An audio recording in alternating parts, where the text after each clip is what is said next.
next few days, its citizens in Kenya should pay special attention when out in public and be alert. These are in addition to the general rules that the embassy has for its nationals whenever they are out in public. The United States government had on January 5th also issued a travel advisory to its citizens to reconsider any planned trips to Kenya due to COVID-19. The US further urged its citizens already in Kenya to exercise increased caution due to crime, terrorism, health issues, and kidnapping. The Orange Democratic Movement Party leader Raila Odinga has announced that the Azimio la Umoja movement, which he is spearheading ahead of the August polls, will officially be registered as a political outfit next week. This follows the Wednesday signing into law of the recently enacted Political Parties Amendment Bill of 2021 by President Uhuru Kenyatta. Odinga said upon registration of Azimio la Umoja, it will be all systems go to bring Kenyans together as he drums up support for his presidential bid. The former Prime Minister was speaking at Chunga House as he welcomed a section of defectors from the Musalia Mudavadi-led Amani National Congress Party into ODM. At the same time, he laughed off the new political dalliance bringing together Deputy President William Ruto, Mudavadi and Ford Kenya Party leader Moses Wetangula. He termed the new formation as a mere outfit of birds of the same feather with no better motive to serve Kenyans. And Wiper Party leader Kalonzo Musyoka says his party will knock down all his competitors and scoop a majority of the seats across the country's vote-rich region come August election. Addressing residents of Kabati, Kitui County, Kalonzo said his party's magnitude in the general election should not be underestimated, claiming he has influence from the Mount Kenya region down to the coast. The One Kenya Alliance co-principal further stated that with support from fellow co-principals Gideon Moizo Kanu party, he is determined they will succeed in the Jubilee government. And long-time politician Cyrus Jirongo has absolved himself from the 1992-1993 economic collapse. Jirongo distanced the KANU youth wing, infamously referred to as the YK92, that he led from the economic nosedive. He instead blamed the Golden Bag scandal for fleecing the country. Jirongo sensationally claimed that two politicians and another person of Asian origin were responsible for the disaster. And Deputy President William Ruto has said the Hustler movement is confident of winning the August general election. He said the movement has brought all Kenyans together, irrespective of their ethnic and political persuasions. Ruto said their efforts to unite Kenyans and eradicate tribal politics were paying off, lauding ANC and Ford Kenya leaders Musalia Mudavadi and Moses Wetangula for joining them. The Deputy President said opposition leader Raila Odinga did not stand a chance against the Hustler movement, saying Kenyans have lost faith in him. And Kirinyaga Governor Anne Waiguru has protested what she terms as a move by the national government to deny her permit for the Wanguru Stadium, where Deputy President William Ruto was expected to hold a rally Saturday. She expressed disappointment at not being able to host Ruto at the stadium, which she stated has been used to hold meetings since Mashujaa Day last year. She, however, welcomed every person to attend the meeting at Thiba grounds and assured them of tight security. Ndia Member of Parliament George Kariuki blamed Interior Principal Secretary Karanja Kibisho of blocking the Ministry of Public Works' efforts to issue them with a permit to hold the rally, and stated that at the Thiba grounds an earthquake rally will be felt. The sad story, and the 20-year-old man is being held by sleuths for allegedly kidnapping and murdering a 7-year-old boy in Kirigu, Dagoretti earlier this week. According to the minor's mother, Florence Mugai, her son left the house to go and play with other children on January 23rd at around 5 p.m, never to be seen again. She proceeded to report the matter at Kirigu Police Post the following day. The suspect, Maxwell Mugai, was arrested by Dagoretti-based DCI detectives and upon interrogation revealed that he kidnapped the boy and demanded ransom from the family. Owing to the fact that his demands were never met, Mugai proceeded to murder him in cold blood. He led detectives to the scene where he dumped the child's body. And 6 people who were living in Fukushima at the time in 2011 nuclear disaster and have since developed thyroid cancer filed a lawsuit Thursday demanding a utility pay company pay compensation for their illness, which they say were triggered by massive radiation spewed from the Fukushima nuclear plant. This is Newswire. I'm Dennis Sasseto. Good morning. The SpiceFM Newswire is brought to you by InDriver. Download the InDriver app from the App Store or Google Play Store to enjoy a safe, comfortable, and affordable ride around Nairobi.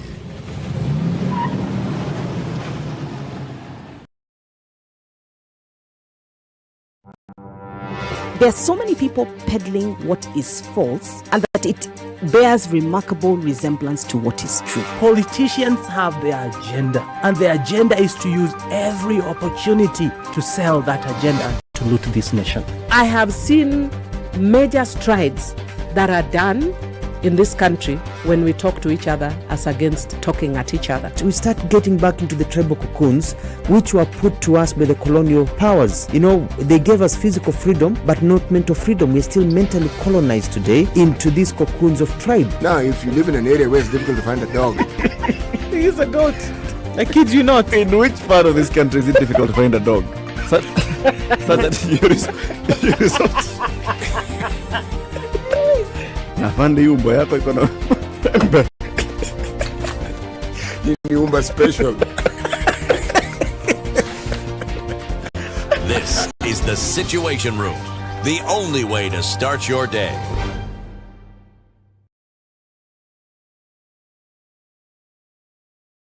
It's the end of the week, and what are we looking at on these Nairobi streets? It looks like there's not much traffic, at least not at this hour. It's building up in the eastern part of the city. We're looking at Jogo Road and going east. A bit of a problem there. Manyanja Road also building up, and Savannah Road as well, as everybody's trying to connect with Outer Ring today, getting out into the city. There was a horrible accident that took place this morning just at... on the other side of the city now, we're looking at Rongai, and they're trying to clear that up today. So if you're coming out from that direction, just know that's what lies ahead, but it should be sorted within minutes. Other parts of the city, we're not seeing too much of an issue building. This morning on the Thika Superhighway, inbound traffic, there's some of it. Coming out of Westlands, there's some there as well. But it looks like we've started Friday off right. Let's keep on that trend, shall we? Should anything get sticky, talk to us on SpiceFM KE on Twitter. Text 40127.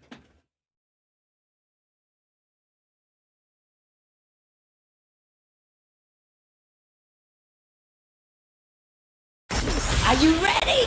Okay. Spice FM.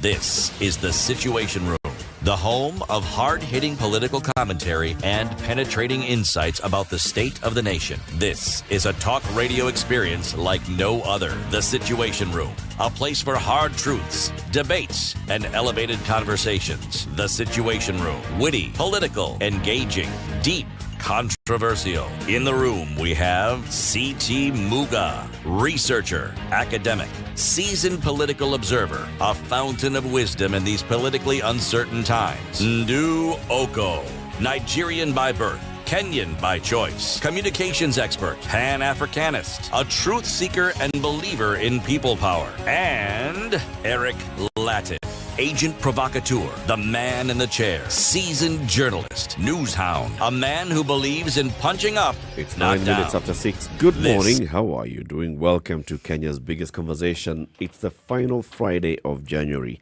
the 28th day of the month, 2022. We are in here, all of us. Eric Latiff, Ndu Okoh, C.T. Muga, and our guest host today, Wajiro Ekonyo. Good morning, Wajiro. Good morning, Eric. How are you? Very well. How was your week? Busy but well.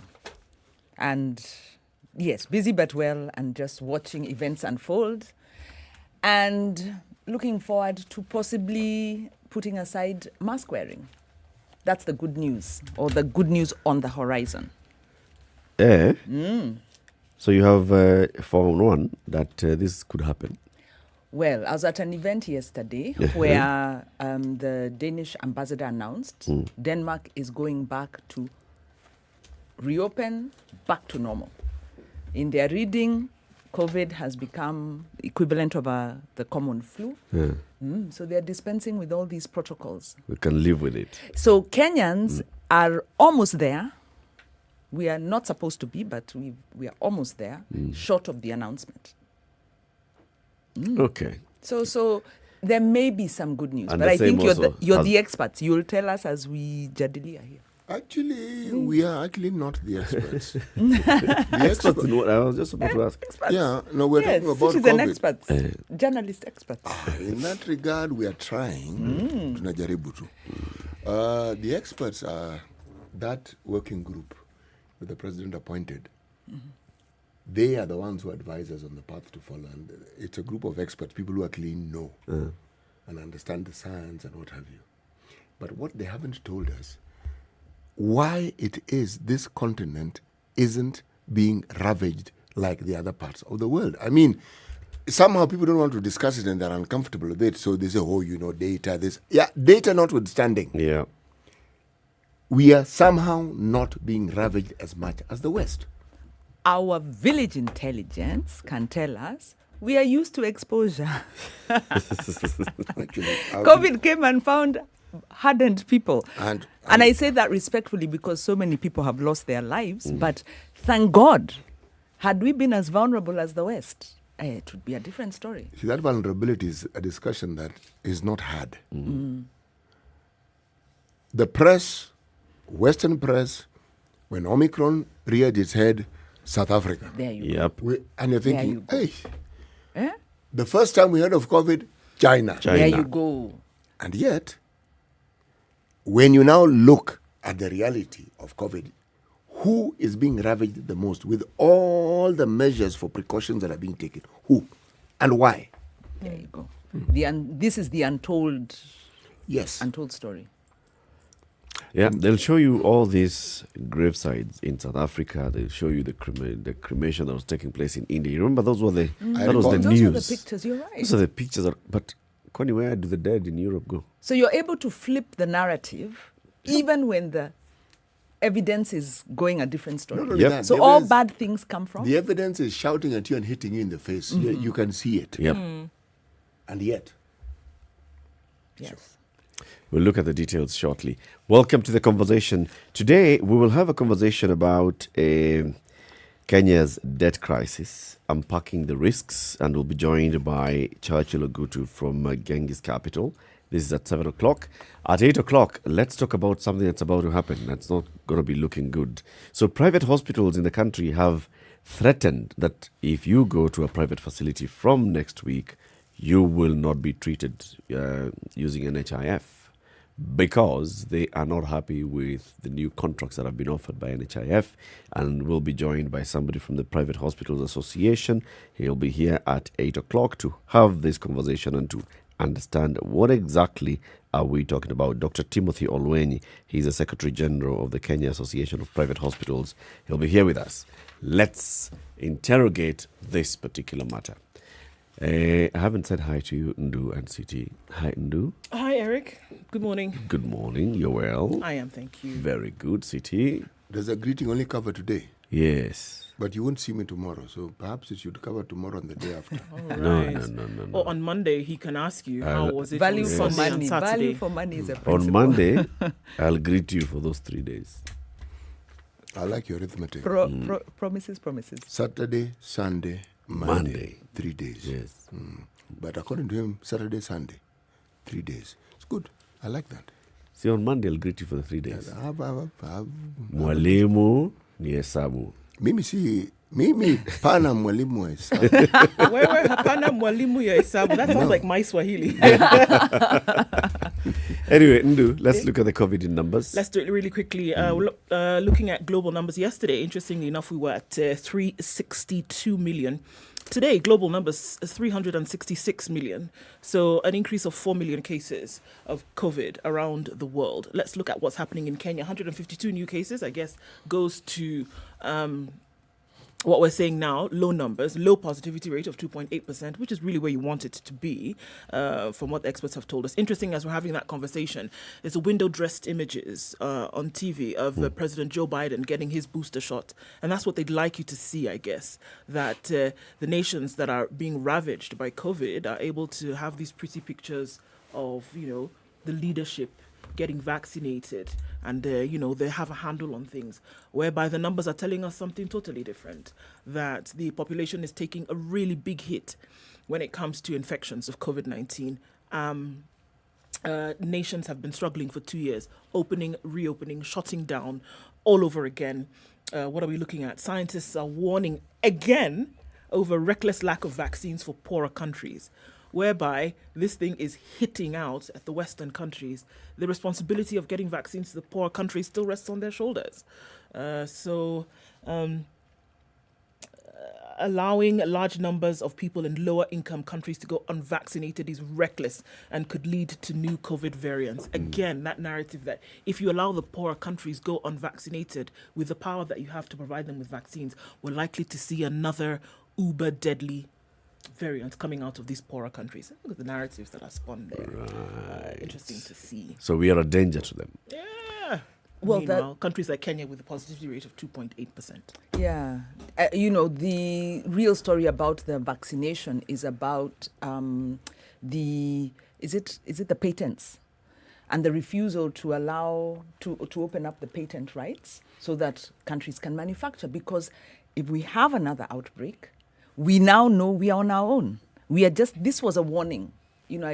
As Bill Gates was saying, this is a warning. Sure, but then you have countries like China and Russia who, say, you guys can do whatever you need to do. We manufacture, curate, and vaccinate our people with the things that we have manufactured. And who's to say that we cannot? Same with India. Same with India. Who's to say that we cannot? No, but India got the patent rights. So, as Kenya, as we were eating, because we were looking at these figures, the amount of money we ate, was it 7.7 billion or 8 billion that was eaten is the cost of building a vaccine manufacturing facility in Kenya. Eaten by who? By the COVID billionaires. Before looking at the funds, the money that disappeared that was in the news yesterday, COVID billionaires, without looking at money that disappeared from the household transfers, COVID billionaires alone, you're talking about some 8 billion unaccounted for. Then you look at the cost of building a vaccine facility, it's equivalent. So had we not stolen that money, we'd be saying this money has been invested, we are now building the facility.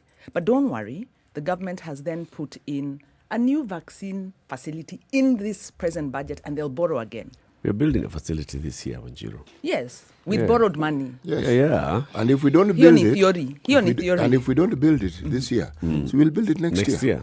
So we shouldn't panic. No. Worry. There is no virus coming quickly. So No, even if it comes but quickly. it's not killing us now. What's wrong? Be happy. Yeah. Hakuna Matata. Zero. Hakuna Matata. It's 18 minutes after 6. Let's take this quick break, take a look at the weather, and then we'll be looking at the newspaper headlines shortly. This is a Situation Room, Kenya's biggest conversation on SpiceFM and live streaming on YouTube and Facebook. Just search SpiceFM KE. Are you online? Say hello. Let's take that roll call.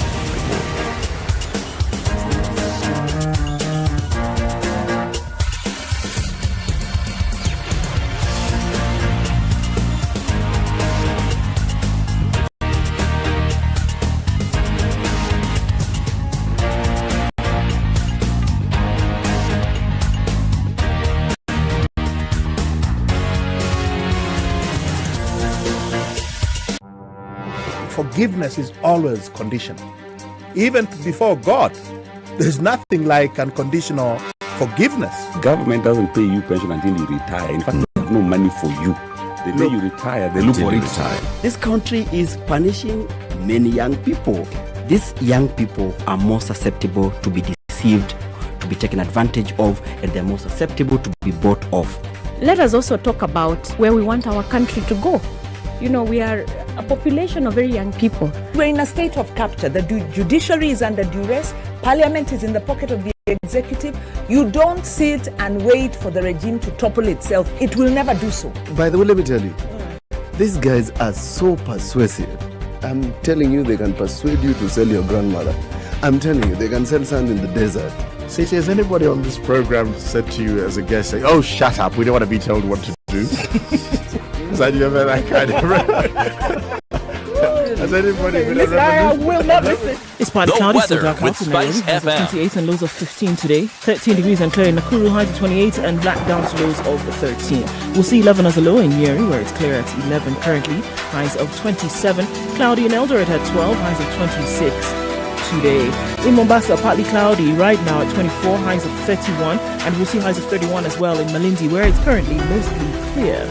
Kisumu is clear at 21, just before the sun comes up. 30 will be the high and lows of 20, where it's clear in Kakamega at 20, we'll see highs of 31 and lows of 16. Out in Kampala, mostly cloudy conditions at 19, highs of 29. Dar es Salaam, mostly cloudy at 25, we'll see highs of 31. All right, in Johannesburg, it's partly cloudy at 17, highs of 25 and lows of 16. Still a haze over Lagos Harmattan set in real thick at 26, highs of 34 and lows of 24. Partly cloudy conditions in Kinshasa at 23, highs of 33 today. Early afternoon Friday in Beijing, it's sunny at 0. We'll see highs of 2 and lows of -7. Paris is cloudy at 4, highs of 7. London at 4 as well. We'll see highs of 9 today. And still Thursday night in New York, it's cloudy at 0. There's a winter storm warning. We'll see highs of just 0 and lows of -1.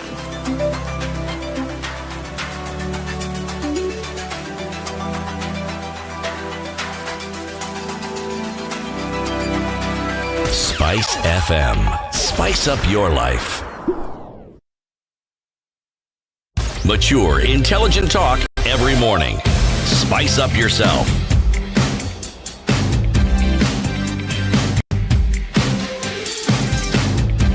Okay.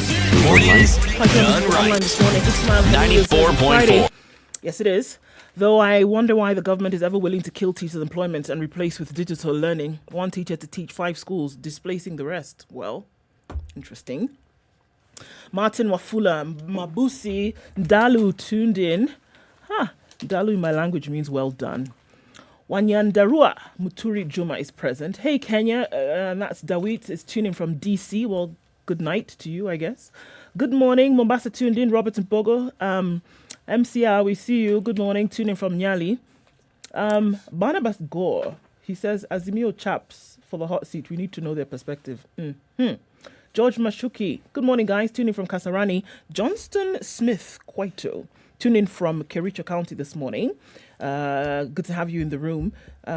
So many of you online this morning. Solomon Wanyonyi, good morning. George Kiplagat, Maina Wanyeri, Collins, good morning. Andrew says, good morning. Let's talk terror alerts issued by the French. Very unusual to specify in Nairobi. Well, all right. Good morning from Mombasa. We see you all this morning. Thanks for joining us. Karibuni sana, everybody. City? Yes. The day's proverb? This one is simple and straightforward. Aliye juu, mgoje chini.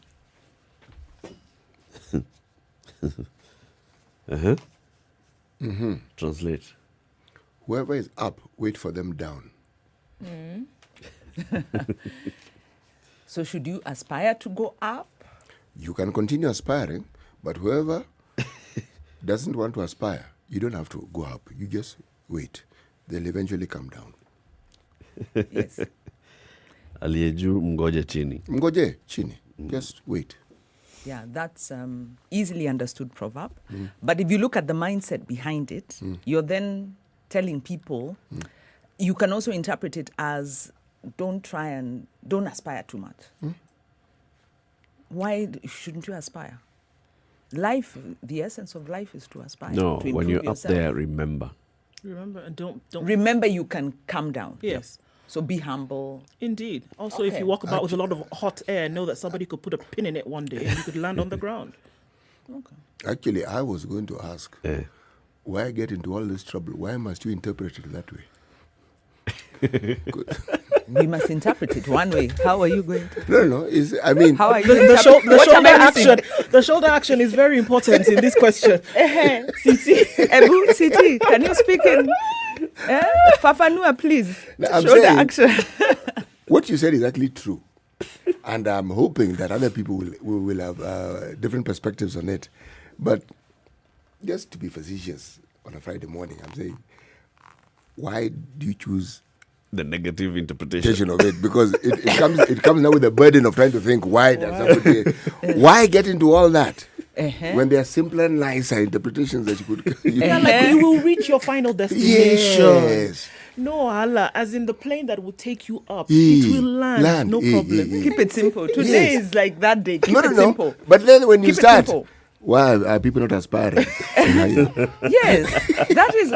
You asked me. That's the first thing that came to my mind. But I like your interpretation. But then you're telling me it's Friday. Go easy. No, I'm saying that it is a good interpretation. But remember, what you've done is actually fulfilling the mandate of a proverb.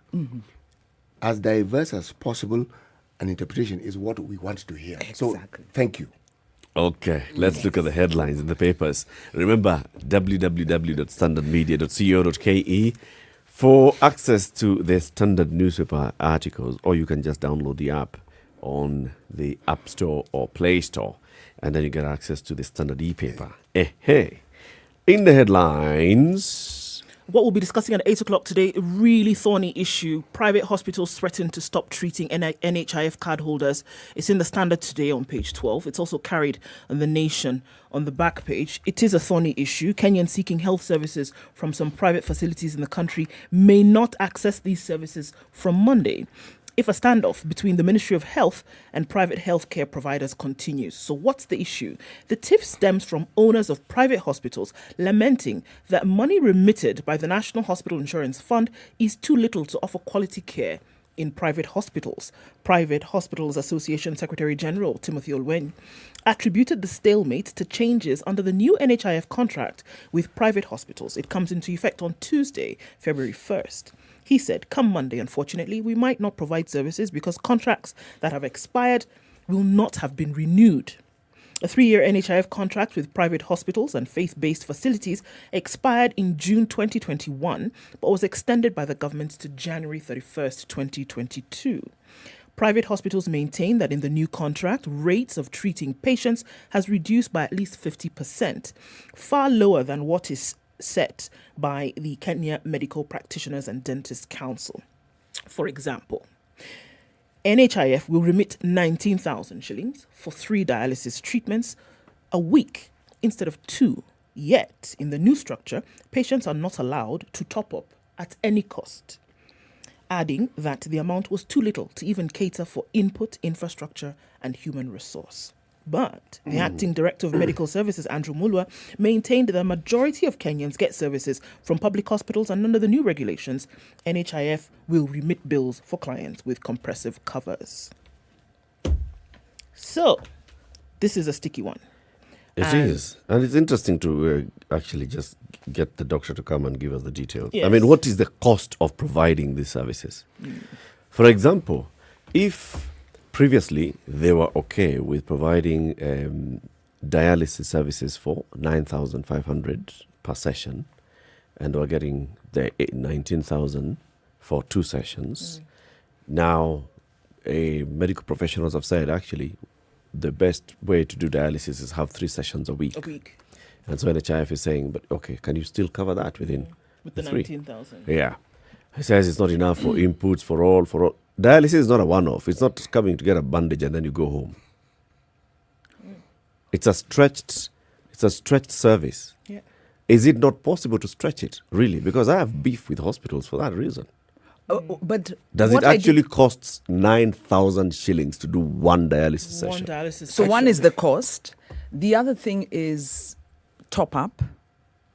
Because are they saying no top up? Yes. What they're Which saying means is they're locking out private hospitals. Expensive private what has been happening is the 18,000 shillings, the 19,000 shillings has been catering for 2. So a patient walks in and it has been working. Then the hospital said, no, doctor said, you need 3. So NHIF says, all right, so we still give you that. Presently, patients are topping up for the extra 1. Right. Now NHIF is saying, look, don't tell the patients to top up for the extra 1. Just cover the extra one. Cover the extra one. 19,500. Well, private hospitals are saying it is impossible to do this because already they were stretched on the 2 sessions in the 19,500. Now you're asking them to add another session in the 19,500, and they have to include human resource, infrastructure, etc., etc. And they're saying they cannot do this. And it's not just dialysis, right? It's other services. Other services as well. So you can assume they're doing this like with all removing the an others. appendix. They've been charging you 70,000 shillings, and they're saying that's two aspects. One is the cost of medical care at private hospitals.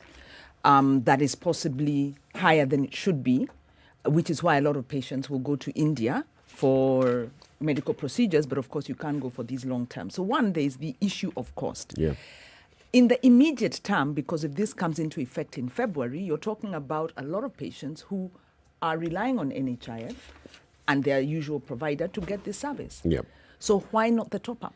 The only way you can interpret that is NHIF then wants to move away from private hospitals, or they are trying to bring down the cost. Yeah. But either way, who's going to suffer in the intermediate, in the immediate? Of course, this is what we're doing now. The patient will present themselves on Tuesday, and they're not being able to pay for the session. Whatever services that they need. Because here we are, this is the cost. If you cannot meet the cost, then that's what you're saying. Because of this new contract. So what, I mean, again, we hear more details, but essentially what private hospitals are saying is, if you don't get this contract amended and at least sort out some of this, you're not going to get the services. Those people need to get any better. What I don't like to know is because one understands that it is to justify why it is that. And then one will ask, are there not other ways of providing the same service to ensuring that it is and then why public facilities, for example, is the same cheaper until it is subsidized. The point is, it is subject to discussion. Yep. So 8 o'clock, just keep it right here. We'll have a doctor who is the secretary of the Kenya Private Hospitals Association. He'll be here. We'll talk about that. Good morning. It's 28 minutes to 7. Let's take a quick break. Take a look at the traffic. This is the Situation Room, the only way to start your day. Spice up your life. Classic soul, R&B, smooth jazz, neo soul, and nostalgic ballads. Make some noise. Yeah! You're listening to Spice FM.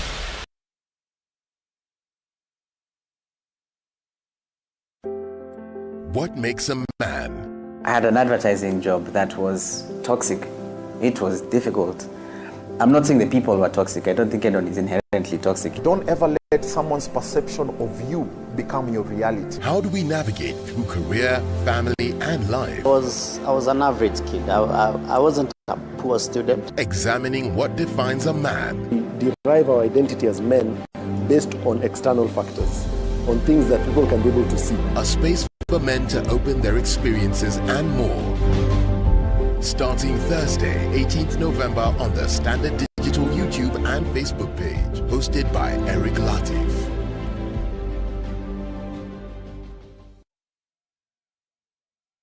Digital technology is an integral part of any successful business. And staying up to date with the latest in digital technology is key to giving your business a competitive edge.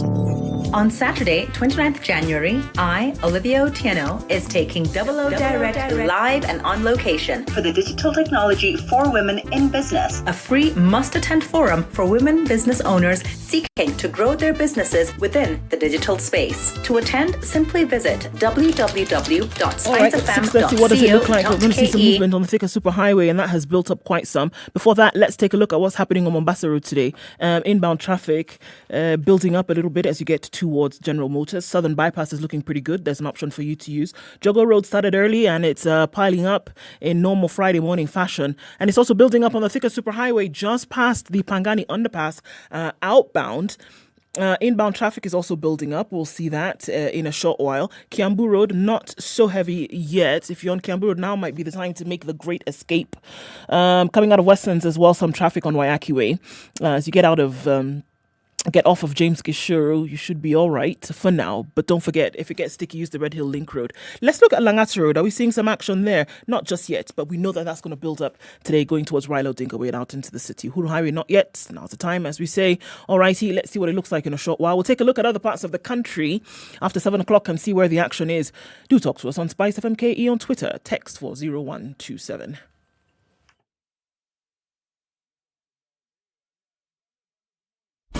Classic soul, R&B, smooth jazz, neo soul, and nostalgic ballads. Make some noise. Yeah! You're listening to Spice FM. Mature, intelligent talk every morning. Spice up yourself.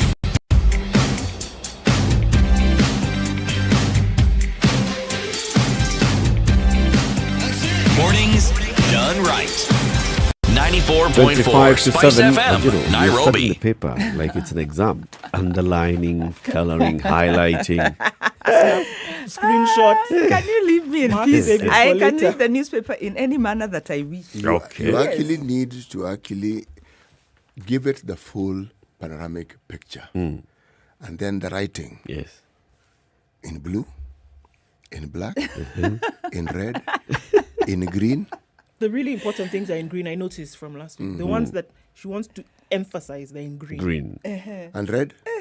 Jubilee. Feel free. Based on this conversation, you're free to contribute towards my collection of colored pens. What story are you looking at? So a number have caught my interest. I'm looking at the Standard newspaper. I'm very interested in the centerfold story, which is on artists and the art industry and the promises that government has made and the lack of follow through. And I think it's a very important conversation to have. My children are artists, and of course, yes, I have a vested interest, but also, the story that I was now underlining reasonably furiously is former boxing superstar Manny, it's Pacquiao, who has vowed to root out graft in the Philippines government if elected president. So Manny Pacquiao is running for presidency. He was a senator. He contested and successfully became a senator. And the article says that he has made fighting corruption a centerpiece of his presidential campaign. And he says, I have worked hard for my wealth. I invested blood, sweat, and risked life to earn that. And one of the tools he's going to use is that he will proudly disclose full details of his wealth and will insist that all other public officers do the same. So I'm reading this and thinking... So he hasn't disclosed. He hasn't. If elected president. Yes. Does it sound any different from what you may have heard here? Well, he's a senator. He's a sitting senator. Right. But if elected president, he'll publicly disclose his wealth. Exactly. Okay. Exactly. Now, and he'll expect senators to do that. He will expect it will become a requirement. He says all public servants should disclose their asset declaration. So it seems the Philippines has an asset declaration regime, like as ours. Kenya does, and he's saying he will disclose his. Okay. Now, another contender, Ferdinand Marcos Jr., has previously said he will be careful in releasing his statement of assets, for it might be used by political opponents. Rodrigo Duterte, the current president, has not shared his since, he hasn't shared it since 2017, the article says. Philippines is very many things like Kenya. Very many. One, corruption is rampant. Right. Two, you have a son of a former president. Buying. And when you look at it, criminal enterprises getting into government, criminal enterprises checking other criminal enterprises in government. Our politics has become about public being criminal fed election promises. Yes. That can only happen when you are elected. Right. Well, when you have Manny Pacquiao, the interesting thing, of course, is he comes from the ground. Mm-hmm. He's a self-made boxer, which is a really big thing. He's a hustler. But he's a hustler who has said, because hustler in Kenya has come to mean something else. This hustler is saying I worked hard for my wealth, invested blood and sweat, and I will declare. A hustler is somebody who has worked hard. Well, he's fighting against the dynasty, son of a former president. Right, but yes, you have to unpack hustler. Because how did that particular hustler make his wealth? By boxing people to a corner. And boxing the law sometimes. So the issue is, what he says is he actually says, God give me the knowledge and wisdom on how to eradicate corruption. And actually, this is, in our case, it's very telling. It's very telling. Corruption isn't easy to fight, but it starts with electing leaders, good leaders, or at least the lesser of evil, or at least people who haven't violated, abused. Resolute leaders as well. Clean. Look at what resolute. President Duterte has done with drugs. He has fought drugs to an extent that the country that has a huge drugs problem that has been unable to deal with, America, has actually looked back at Philippines and said there's gross human rights violations. Duterte was shooting drug kingpins. Yeah, human rights apology. It's important. You need to fight vice. And human rights protects where, protecting rights is also the important. question often arises, That is the humane and is the legal way to approach it. But when you are fighting a vice that does not regard any law, when you then follow procedures that are laid down, essentially you're playing into their hands, because what you've done, they know full well what you are likely to do, and they will take advantage of it. Yeah, but if you suspend the rights of alleged criminals, you suspend the rights of everybody. So human rights protects everyone. The issue is enforcement, rule of law. So you want to look at police. What are the terms of the police?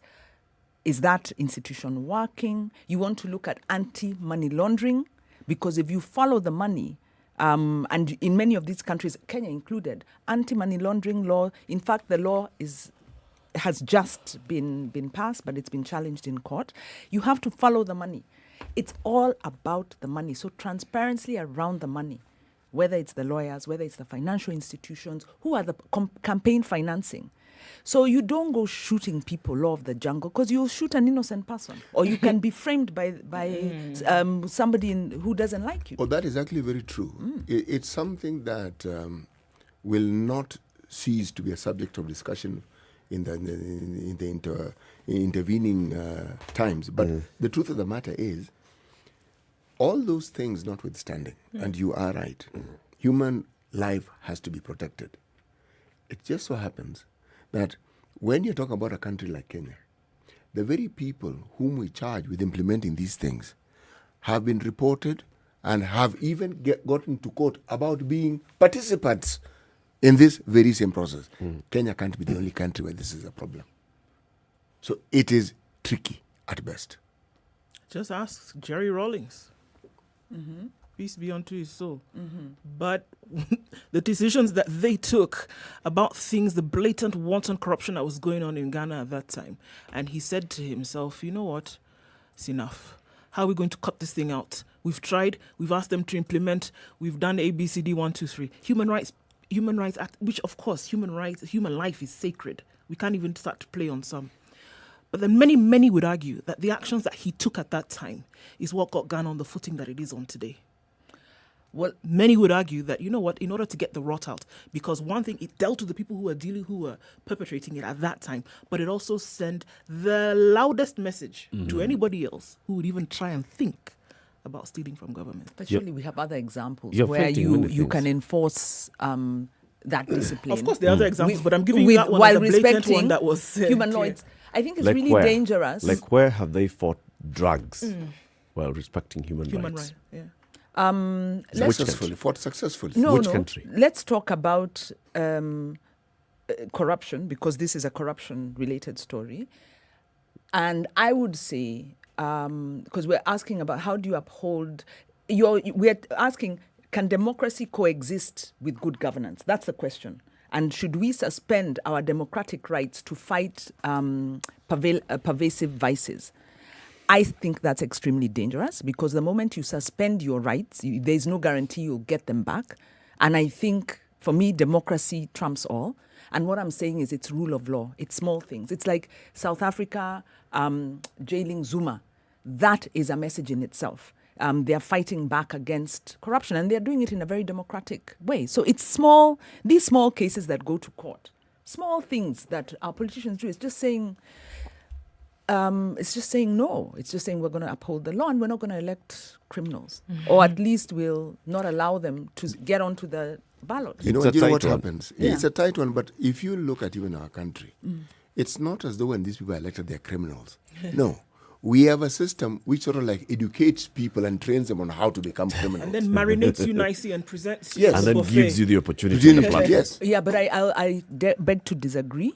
The anticipation in crafting Chapter 6 was that the vetting process would weed out people who had cases ongoing, who had abused. I think you didn't hear what I said. So what? No, and the point, you said that these people aren't criminals going in, and I'm saying they are. Many of them are. Enough of them are. Not all of them.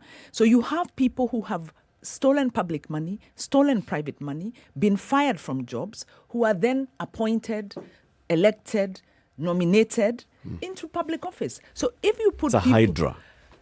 For you to cut the heads of the hydra, you have to start somewhere. You can't say it, bring all your heads, let's go to court.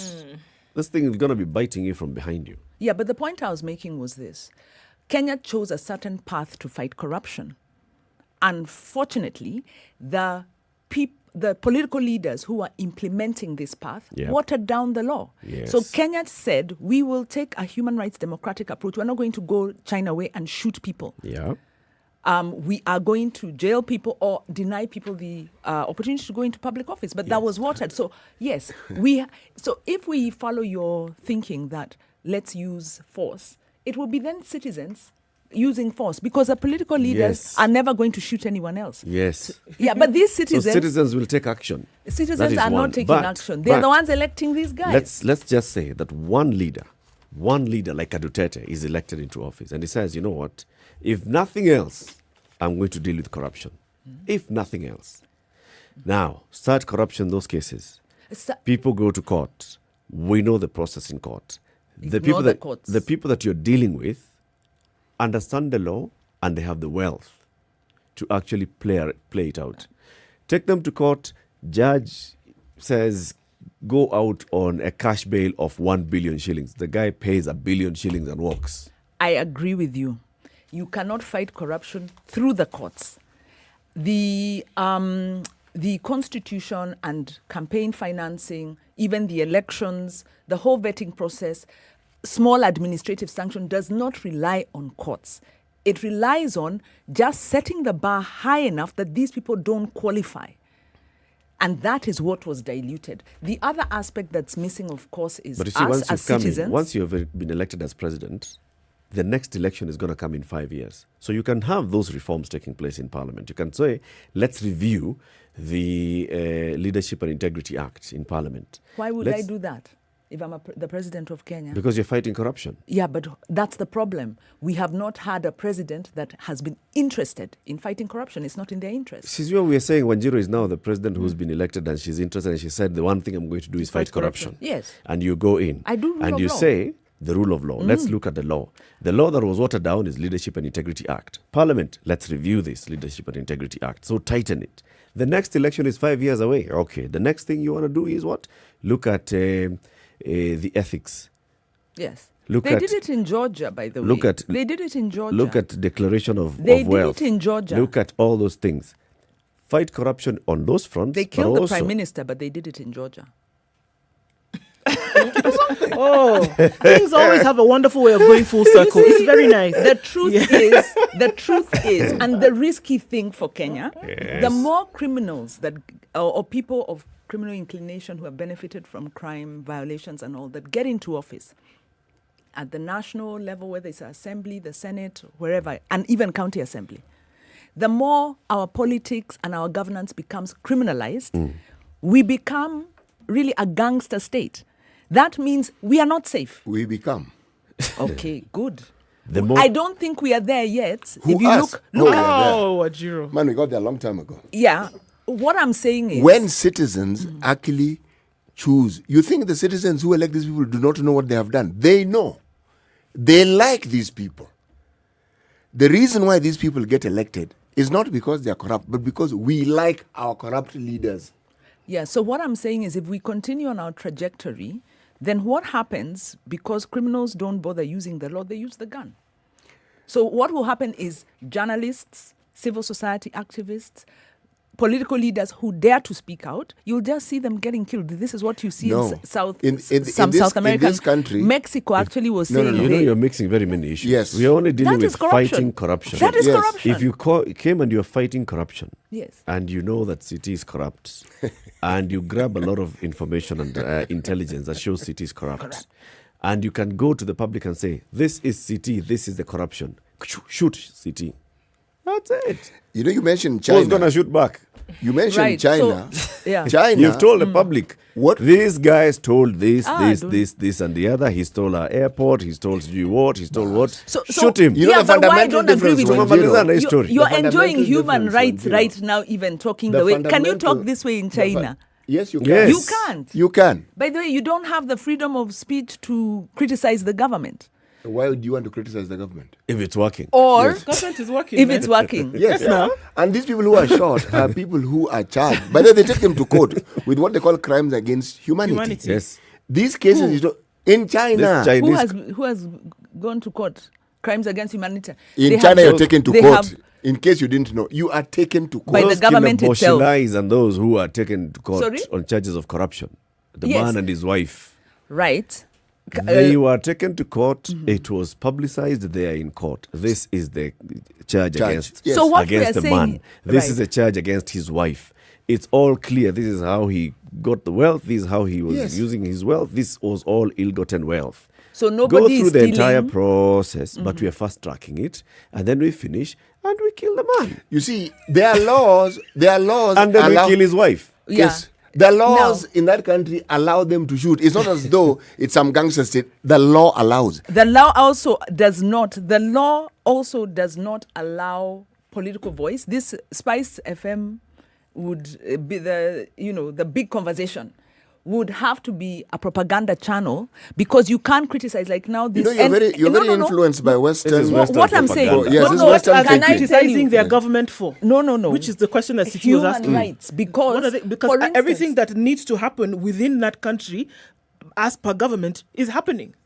Well, we assume we do not know that it's happening. Even when they're unhappy, they have channels of voicing their angst through the party hierarchy. And that's how come you find those junior party officials are actually taken to court. I will tell you. It's because people have risen up and said, no, this party official who's the head of this prefecture or whatever this region is not doing things the way they should be done.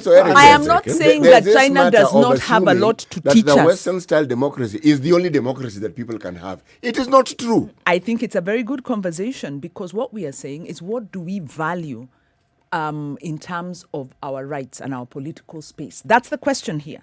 Because in fact, we don't even have to go to China. And I'm not saying China does not have very many good things to teach us.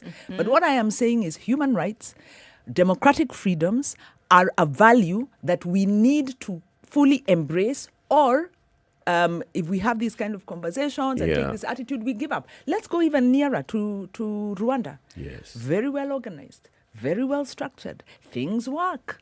Dare you speak a criticism about government? We ask you a simple question. Yes. Why do you want to go about criticizing the government? Why do you feel it is important? Because people do power, even in Rwanda. Power must. Yes, they do. I will tell you why. Because power must be checked. Even in Rwanda, because power corrupts, and absolute power corrupts. In fact, people criticize the government in the presence of the president. Stand up and say, Mr. President, this road has not been done. This is the government said. The president asks, I thought we were actually doing that road. Who was in charge? PS, stand up. So what's the issue?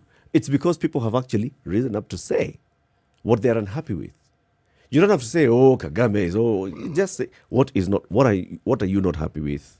What you're saying is... The money that was released from the national government has not come to my county. The money that has arrived at my county has not actually gone into development. So stand up and talk about that and say, development money has not been spent. I think that's a very good point. But when you look at the human person and when you look at development, it's holistic. You're talking about a social, emotional, human being working in a development context. So this idea that you either have development or human rights is a false narrative. Or rather, it's a dangerous one because in Rwanda, that's what they have and that's what they're having. What if Kagame was not the responsible leader that he is now? It means people would remove him. Well, when you suppress dissent, when you suppress critical voice, then what it means is you're creating a totalitarian setting where people don't speak up. Western thinking.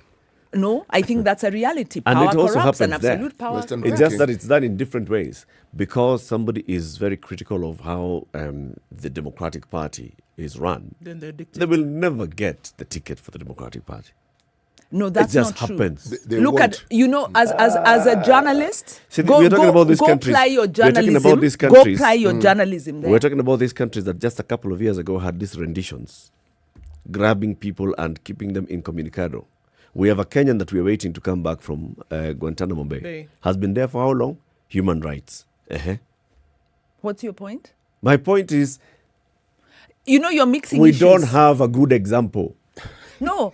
of what you're talking about. No. We only have bad examples of what you're talking about. But the principle... We have good examples of how things can be done, chap, like China. No. Like, there is no absolutism. Like Philippines. We are dealing with drugs, we maniza. There is no absolutism. This Western intolerance of other systems of government that people apply and which work, and in this domineering, condescending way of assuming that only their form of democracy is the only form of democracy that must be adopted. It doesn't work that way. Western democracy, as we speak right now, is being challenged by its own dictates. And they're beginning to question this very discussion we're having. It's being had by people who have that democracy and wondering, is this really the best way of going about the business? You know why? There is no perfect system. Agreed. And even as you're selling your system, you can't sell it on the platform of always demonizing other people's system as though they don't work. Yeah, but let's be very clear. In Kenya's context, because I agree with you, there's no perfect system. There's also, we need a homemade system. Yes. And so in Kenya, I put it to you that human rights and democracy needs to be central to our system. Why? We are trying to unseat inequality. Yep. We are trying to unseat a colonial state, But a we have- neo-colonial but we have state. not disagreed You with you on that cannot subject, do Waziri. that. No. We haven't The disagreed point with you. I'm making to you is you cannot unseat. You cannot do that by arresting and shutting up people. The question I'm asking, and the point I made is, if I suspend my human rights and allow government to give me development devoid of human rights, you're then saying I trust government to look after my interests. And I'm saying, one, my human dignity is inherent. Yes. It's not even given by government. Yes. And part of human dignity is my right to express, to review, and to critique, and to be heard. Yes. So one, I'm saying development and dignity, those are not negotiables. They are not negotiable, and they Yes. must go together. Yes. So suspension of human rights, I put to you, is a suspension of part of my dignity. Don't to express suspend human myself. rights. Yeah, but Protect but the when- human rights of the people who suffer when As a 8 result of billion few shillings is stolen. individuals But are taking also- when money. 8 You're mixing billion issues. shillings. It's I am stolen not. by You've now I twisted. am not. You're now 8 implying. billion shillings, you told us. Yes, A that few is the fight people against have corruption. stolen 8 billion A few shillings. people. And millions have suffered as a result of that. And thankfully, Those millions are the ones we'll be talking and about thankfully at we 8 can a.m. talk about it. Those are the ones we'll be talking about at 8 Thankfully, we can a.m. talk about it. And We it's can those talk ones about it. that the Thankfully, we Chinese can talk consider- about The it. few. That's what the Chinese consider The Abrogation few. of human rights. actually The few. a crime The against humanity. the scientists, let me tell you my last anecdote on China. The scientist who discovered the Omicron virus killed himself because China would not allow him to speak out. So it's, the COVID virus. COVID. Killed himself because This guy China died would in not. hospital, Bwana. No, China would not allow him to speak out. Western Why? propaganda. It is not Western propaganda, by the way. It's documented. He Yeah, spoke but- out. but He was propaganda suppressed. for it to be He effective was has to be then documented. intimidated. That is a fact. So the fact of the matter is, Who reported it? when you China. Who it was reported it? China. It Who was in report- the China news, and Yeah, it was they're picked the ones up who by the reported- mainstream no, news. they're the ones who We reported don't that he know was- he what was happened. intimidated That he was and all that. Muslim. No. It was in the China news. It was on social media. This is why they even started Yes, but who suspending reported some of the about this social media. mistreatment we're speaking about, which led to his death? Well, now if you're going to deny, when you Me have, in China, have you can't to, fall sick. Let's deal with facts. Let's Okay. deal with facts. Let's go to the top of the hour. Let's do deal the with news. facts. It's 7 a.m.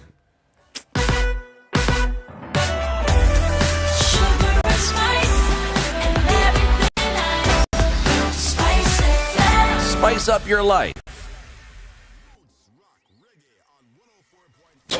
The Spice FM Newswire is brought to you by InDriver. Choose your preferred driver, mode of transport, and negotiate your fare to your destination for a safe, comfortable, and affordable trip only with InDriver. The latest news from around the world. 94.4 Spice FM.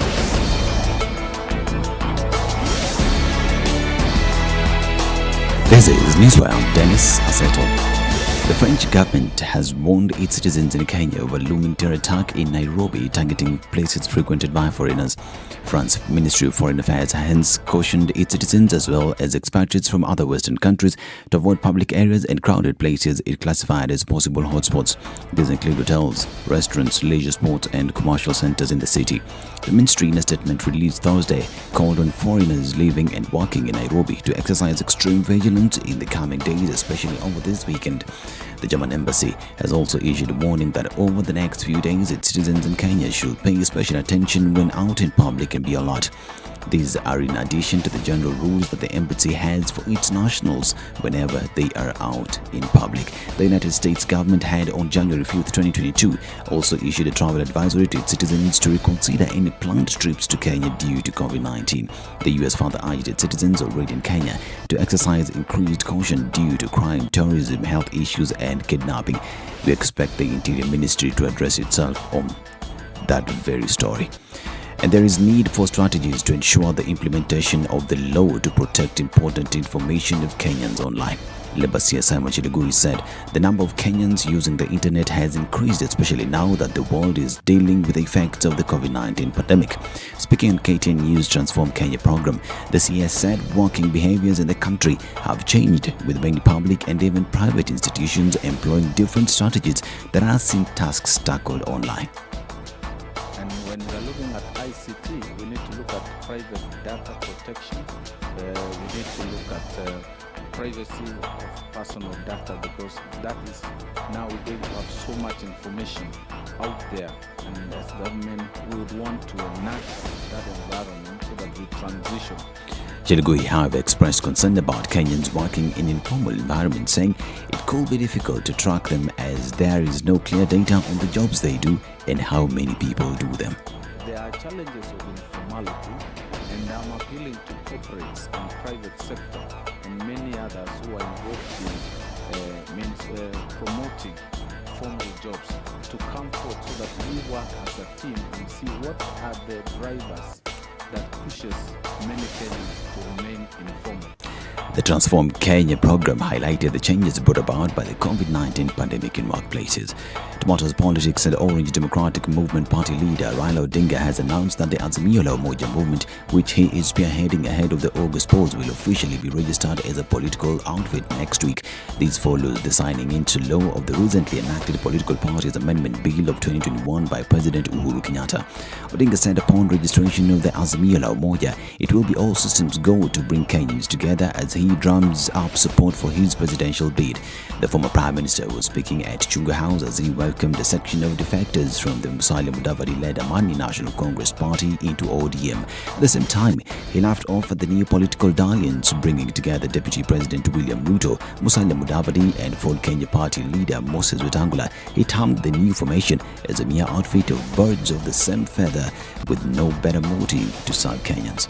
And Deputy President William Ruto has said the Hustler movement is confident of winning the August general election. He said the movement has brought all Kenyans together irrespective of their ethnic and political persuasions.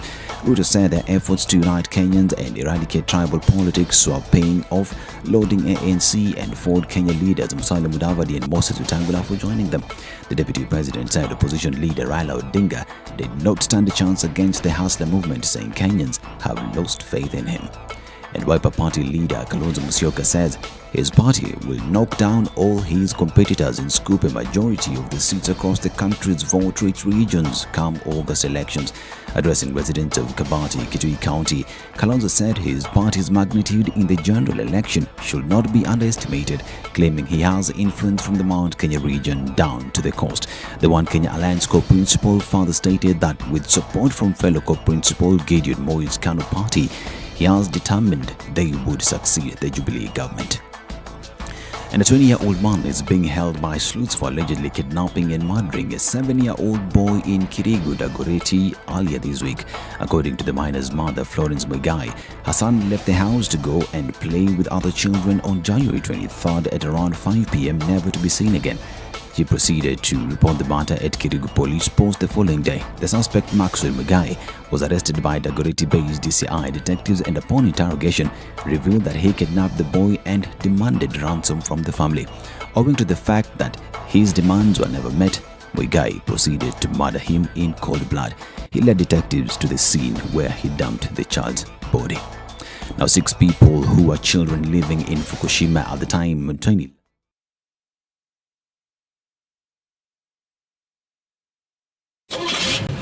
The SpiceFM Newswire is brought to you by InDriver. Download the InDriver app from the App Store or Google Play Store to enjoy a safe, comfortable, and affordable ride around Nairobi.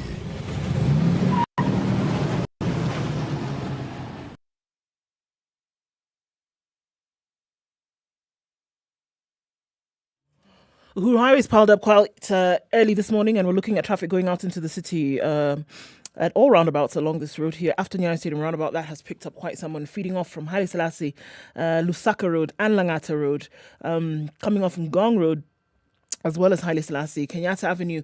There's all that traffic in there. Gong Road is quite something as well. The Thika Superhighway, well, hello, there's traffic there all the way past the Utali Drift now, and then heading closer and closer towards Safari Park. So that is quite heavy this morning. Coming off of Kiambu Road as well, we're seeing some action there. Limuru Road traffic is also building up this morning. We said we're going to look out east towards Mombasa. In Mombasa town, not too much of an issue this morning. Traffic looking pretty good, in and out, going out towards Naivasha, Nakuru, out to the west. We're looking all right this morning. Let's hope that it stays just so. Should it get any stickier, maybe we can compare notes, and let's do that by SpiceFM KE on Twitter. Text 40127.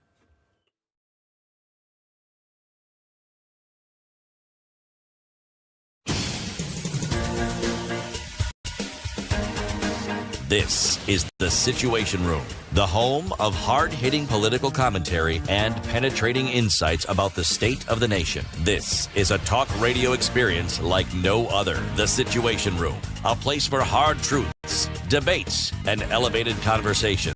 The Situation Room, witty, political, engaging, deep, controversial. In the room, we have C.T. Muga, researcher, academic, seasoned political observer, a fountain of wisdom in these politically uncertain times. Ndu Okoh, Nigerian by birth, Kenyan by choice, communications expert, Pan-Africanist, a truth seeker and believer in people power, and Eric Latiff, agent provocateur, the man in the chair, seasoned journalist, news hound, a man who believes in punching up, not down. This is The Situation Room, the only way to start Good your morning day. to you. It's the 28th day of January 2021. Happy Friday. This is the second hour of Kenya's biggest conversation. We're here until 10 a.m. My name is Eric Latiff. We have C.T. Muga Ndu Okoh. Our guest host is Wanjiru Gekonyo of the Institute for Social Accountability. And we have a guest. Before we introduce that guest, let's hear the day's proverb. Aliye juu mgoje chini. Aliye juu mgoje chini. Mgoje chini. Mwisho atakuja chini. Na asipigwe risasi. Baba, hapo sasa ni mambo mengine. Rights, human rights yake pale. Human rights ni muhimu sana. I can see this room today. Lazima tuchunguze kwa makini na dada yetu hapa. Basi ameisimamia na ametia fora kwa maneno hayo. Yes. Haki za binadamu ni muhimu. Ni muhimu sana. Tena sana. Ndio mwanzo wa kila kitu. It's very good. See? So the proverb in English? Directly translated. The person who is up, wait for them down. Directly translated. However, very unfortunate. Whatever goes up eventually comes down, really. Okay? You're just giving it a little animation and saying, if somebody's up and you want to see them, don't bother climbing up to go. Yes, wait. They'll eventually come down and you can have a conversation with them. What goes up comes down. What goes up comes down. And even if it doesn't go up and it's down, it will remain down. You know, in this Hakuna Matata, may you aspire to nothing but to be where exactly you are. It's a very unfortunate philosophy. Our guest is Churchill Ogutu. He's an economist. He works for IC Asset Managers, and he's now joining us in the studio. Good morning, Churchill. Morning to you, Eric. Good to have you in the show. Likewise. Do you agree with that proverb? It's a very literal and very easy to get proverb, right? Yeah, it's a direct translation, and I absolutely agree with him. Yeah. Aliye juu mgoje chini. Aliye juu mgoje chini. Yeah. And there's nothing wrong with that proverb. Nothing wrong. There's no other interpretation. I don't think there's any other interpretation to that proverb. Does it violate human rights? Does it? Well, what does it speak to in terms of human aspiration? Because it's saying aliye juu mgoje chini. Yes. That means we ka chini, don't aspire kuwa juu. Oh, What does juu mean? Or it could be that it's a proverb for an instance. It doesn't have to be global. It could be for an instance. Yeah, so my interpretation is that in that cultural setting, there is a fear of change. There is a fear of progress. That's what I read, personally. Okay. Now I'm 4 against 1. My goodness. No. Good thing I'm not running for a political office. Otherwise, You hey, my ratings. would have lost some billions, Mbaya. boy. Yes. Yeah, if info track are telling me 20%, stay home. Churchill, Yes. who I see asset managers. Well, we are Pan-African asset managers, primarily domiciled in Mauritius, but looking at opportunities in the African continent, majorly across, be it West Africa, South Africa, East Africa. So I'm the economist now looking at the East African opportunities. That's Kenya, Uganda, Rwanda, Tanzania. So that's pretty much what I do. Okay. Who are asset managers? What do you do? As asset managers, basically we manage, we are, how can I put it? Asset owners are people like pension funds. Pension funds, you put monies with them at least for your retirement. But then we have fund managers, now asset managers, who manages those assets on behalf of the pension funds. So principally, they are given like a mandate to invest on behalf of the asset owners. So that's what asset managers do. So you don't manage farms, cattle. No. Those are also assets. Just financial assets. Financial assets, yeah. Okay.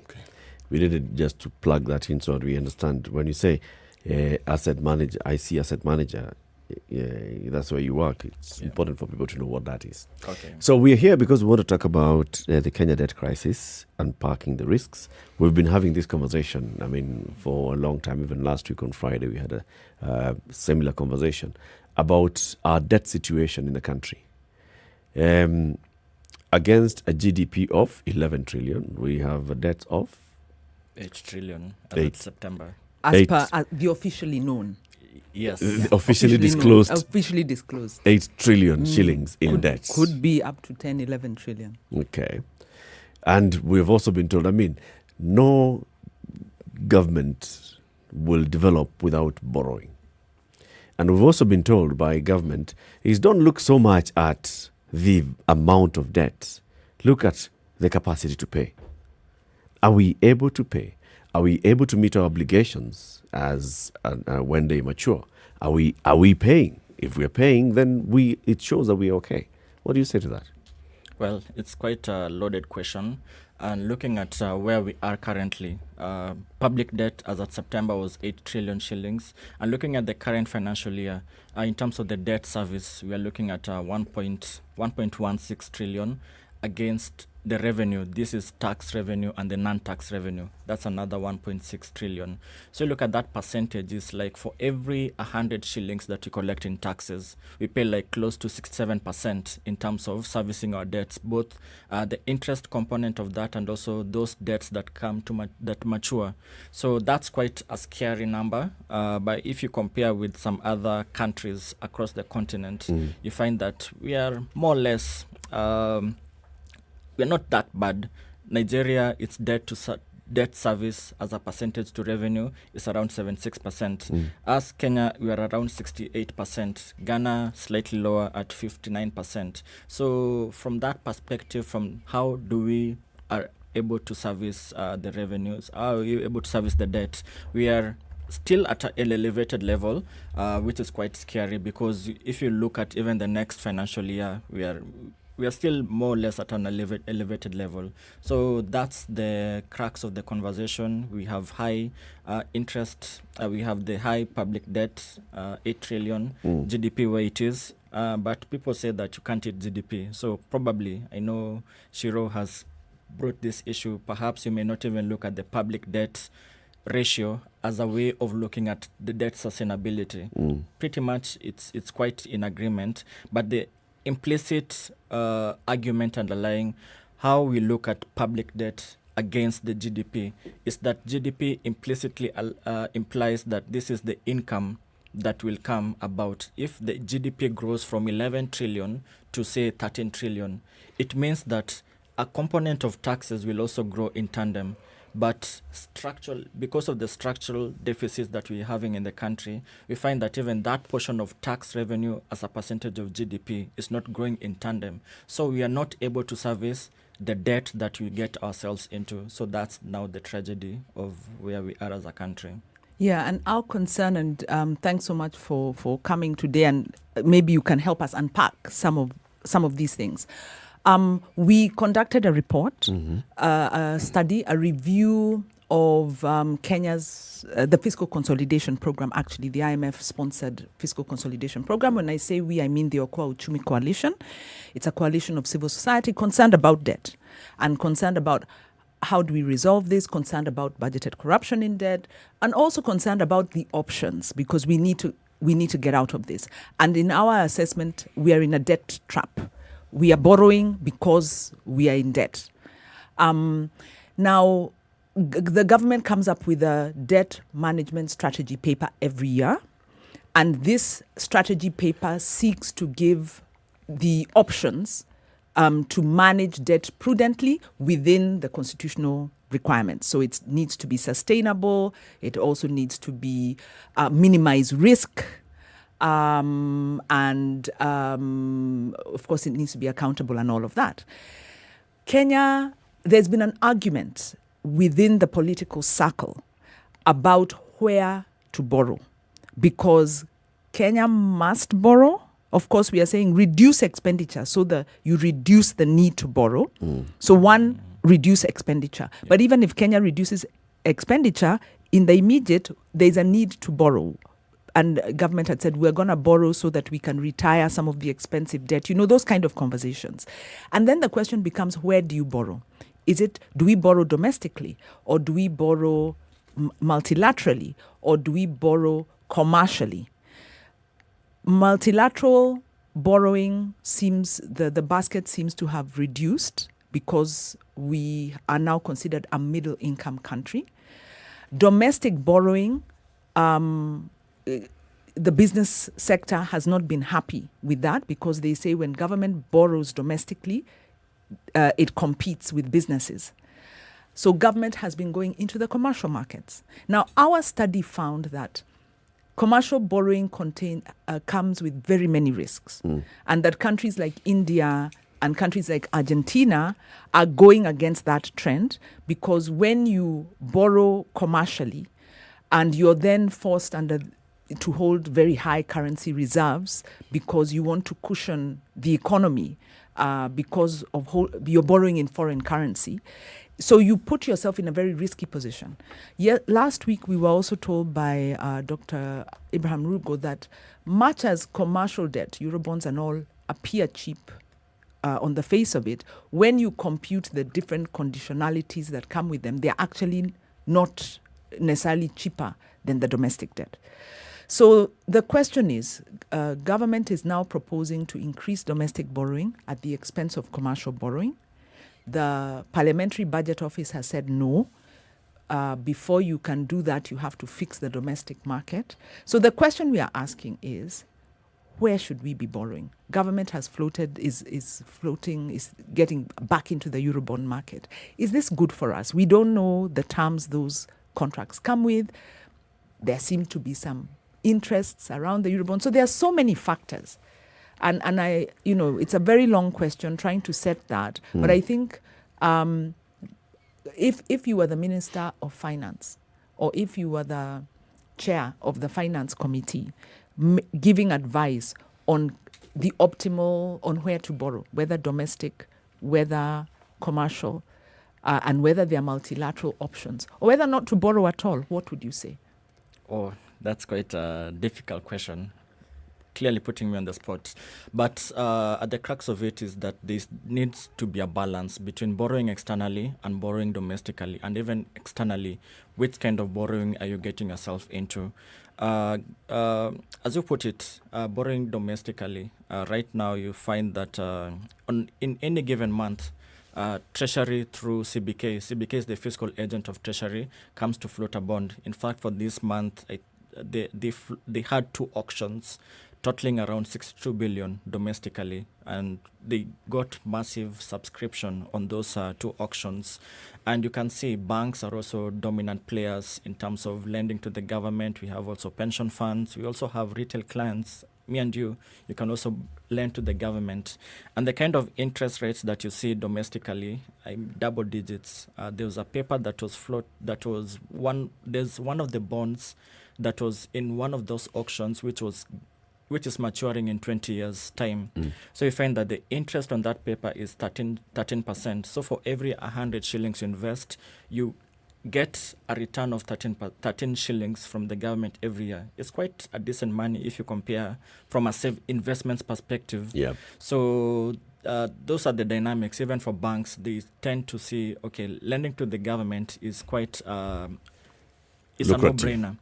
It's a no-brainer, as opposed to lending to, say, City over here, and perhaps ask him to pay 20%, but now the risk is quite there. So they tend to lend to the government because of the risk profile of the government is quite low to any other person who comes to borrow from the banks.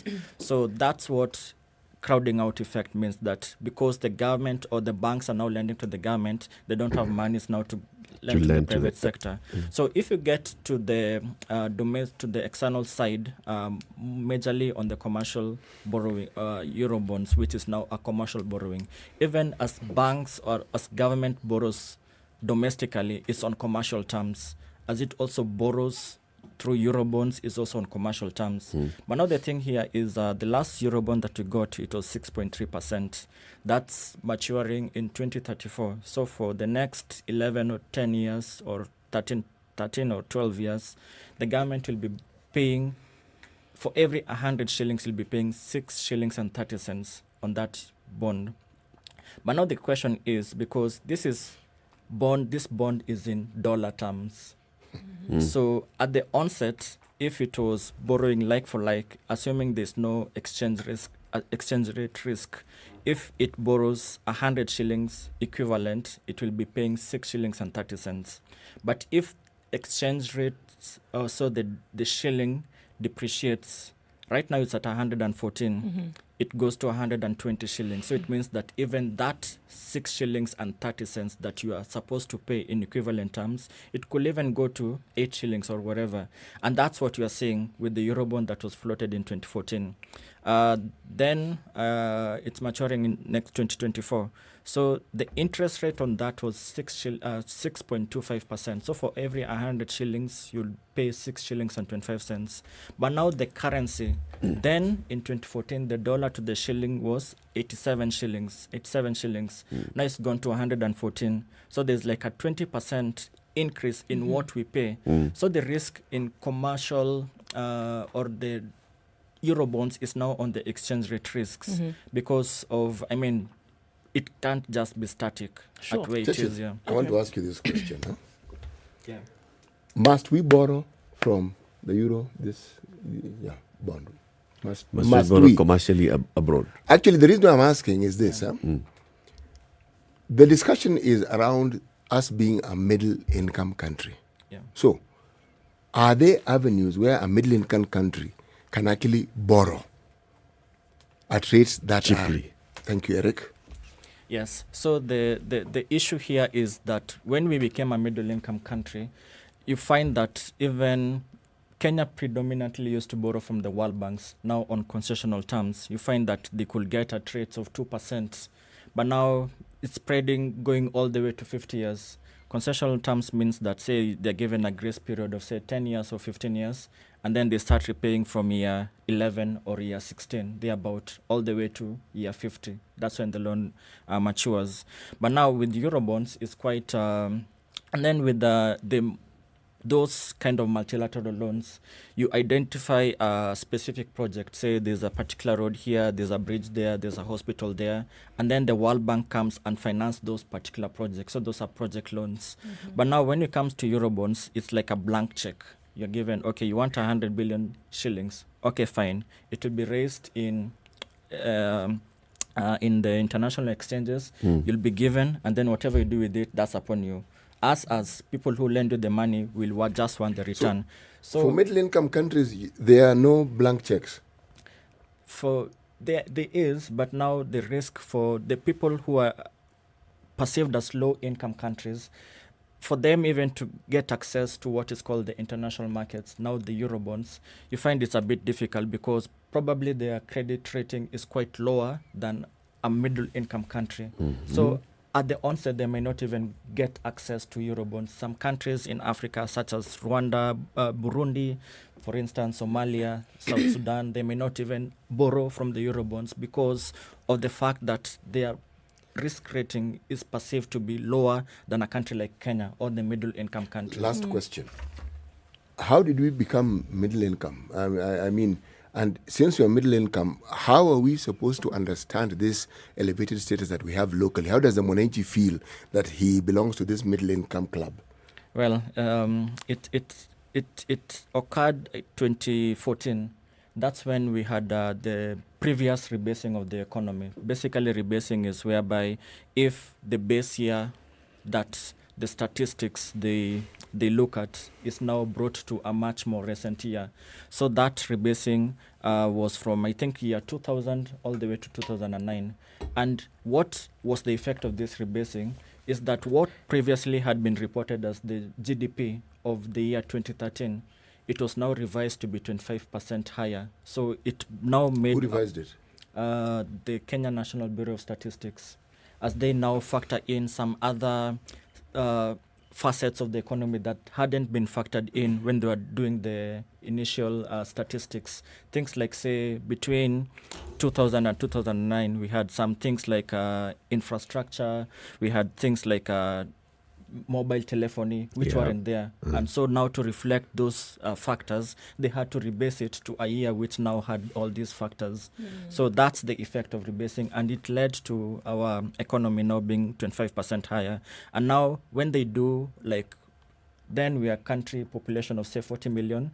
They look at whatever GDP it was, they divide it by 40 million, and then they come to these thresholds that if the income is like 110,000 shillings, that's the threshold for it to transition from a low income country to a middle income country. So those are the statistics that were done. Sure. So even if you look at these risks, I mean, some of the risks that we're talking about in monetary, we're talking about, currency, and saying that, look, there's a possibility that as currencies depreciate or appreciate, then the country could essentially be paying more on the 100 shillings for the next 10 or 11 years. But then I see secondary risks here. And so what risks, for those who are watching all of this play out, what risks are there to the people of this country now that, as we are looking at, you're paying 6 shillings on every 100 shillings, you could pay 8. So this 100 shillings that would be used for 1, 2, 3, then clearly there's a reduction of what then could be applied in terms of development in the country, and then the buffering of the economy. So what risks do you see that are there that you and I, people who are doing their daily bread activities, would understand that it puts us in a more precarious situation? Absolutely. And it goes down to the point that I raised earlier, like in this current budget, the kinds of revenue we are raising 1.6 trillion, and then the debt service, that's basically repayment of the interests and also those debts that mature, is around 1.6 trillion. So if you work for it, for every 100 shillings that we have as revenue, 68% of that goes towards payment of all these debts that we have incurred, be it interest and also the principal. So that means that 32 shillings is what we are remaining to play with, be it payment of salaries, be it development. So we just find ourselves running amok with still continuing to borrow more, at least to plug that deficit. So that's the risk that we are seeing. So we'll still be in this debt treadmill because we still have to borrow more to plug the deficit. And a good example of that is going to the division of revenue bill. Right now, we are still in the middle of this budget cycle. The budget policy statement, medium-term debt management strategy is in the floor of Parliament. It's up for debate. And after that, we get into the division of revenue bill, which basically is now to split the revenue that will be raised nationally between the national government and also the county government. So you find that what I saw when I analyzed the last division of revenue bill last year, it was around 1.6 trillion. It has to be equally divided. 370, is it to 370 billion going to counties, and then the other balance is to be split to the national government. But if you have a significant chunk of that going to service the debt, you find that even the governments, there are some critical expenditure under Article 201 of our Constitution that has to be funded out of this revenue that we collect. But that, even from that analysis, we are in a deficit position. So already we are lying precariously. Churchill, from a Let's risk take a break, position. and then we continue the conversation shortly after this. It's 28 minutes to 8. This is Kenya's biggest conversation, The Situation Room, live on SpiceFM and on YouTube and Facebook. Our guest this morning is Churchill Ogutu. He's an economist. We're talking about Kenya's debt crisis, unpacking the risks, just trying to understand where are the risks and what eventually we'll ask ourselves, what should the next government do? Let's take a break. We'll be back shortly. This is the Situation Room, the only way to start your day. Spice up your life. If I'm found guilty, there is no problem. I'm willing to serve. I have no problem. Jails are meant for human beings. They say a society gets the leadership it deserves. If you have a corrupt, crooked and rotten society like we have in Kenya, then of course they will get that kind of a leadership. I think the president should dissolve parliament. That's the best solution at this moment in time. Dissolve parliament. All of you go home. Yes, we all go home. How are we encouraging other people who might have new and creative ideas? Young people who are making money without any government help. They are just buying their own bundles. They are going on TikTok and making money. KRA is coming after them. I've been in parliament for 15 years. We have been unable to pass the gender law. And yet no presidential candidate is talking about it now. Because we are fake. The truth is, all the men refused to vote for that law. What did Sonko do to Pumwani Maternity Hospital? Yeah, he with cleaned his it up. own money. Cleaned it with his own money. That was him as an individual. Yeah.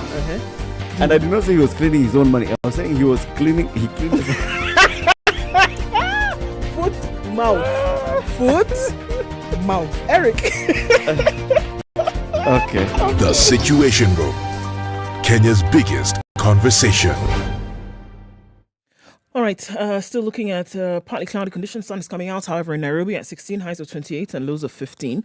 It's sunny at 14 in Nakuru, highs of 28 and lows of 13. 11 will be the low. In a sunny Nyeri at 13, going to highs of 27. And Eldoret will see highs of 25 today. It's currently sunny at 15 and we'll see lows of 13. It's sunny in Mombasa at 25. Sun's coming up now. 31 will be the high and lows of 23. It's going to be sunny as well in Malindi with highs of 31 and lows of 24. It's sunny in Kisumu at 22, highs of 30 and lows of 20, while in Kakamega at 19 this morning. It'll go to highs of 31 and lows of 16. Kampala is sunny this morning at 20, highs of 29 and lows of 19, while in Dar es Salaam, cloudy conditions, a chance of rain at 26, highs of 31 and lows of 25. Mostly clear conditions at 17 in Johannesburg, highs of 25 and lows of 16, and there's some light rain to chase away the dust in Lagos at 25, highs of 34 and lows of 24. It's clear in Kinshasa at 22. We'll see highs of 33 through Friday.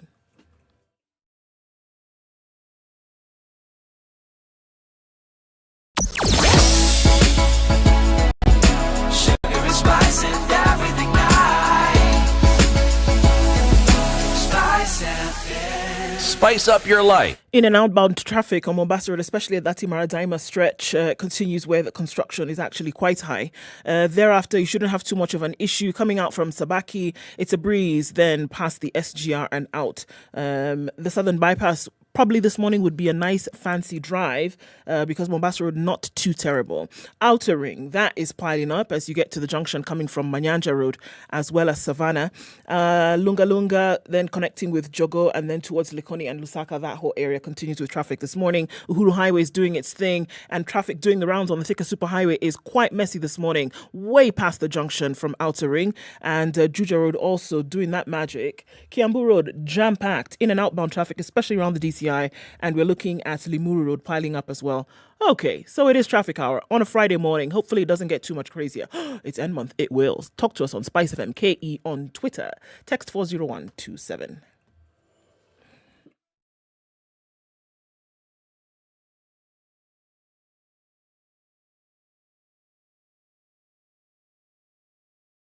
Sugar and spice and everything nice. Everything nice.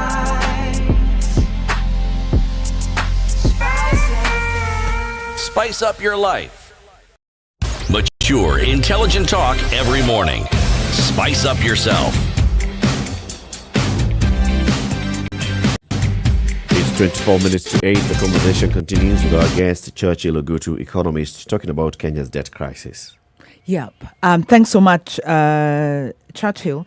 You're telling us that there are exchange rate risks with the Eurobond, with this external borrowing. And my question is how, and for government to protect itself, it then pegs the exchange rate. Maybe you can tell us how that dynamic is working, because our study found that by pegging the exchange rate, there are other impacts on the country. Then with the domestic borrowing, you're telling us that this crowds out the private sector. How come countries like Japan has I'm looking here, 250% debt to GDP ratio. Majority of that is in domestic currency. How come these countries are able to borrow so expensively, so high domestically in their own currency, which means you have much more control, you're able to do your investment? How do we get there? And is it therefore, is there a need for us to change is there something wrong in our domestic market? Thanks for that.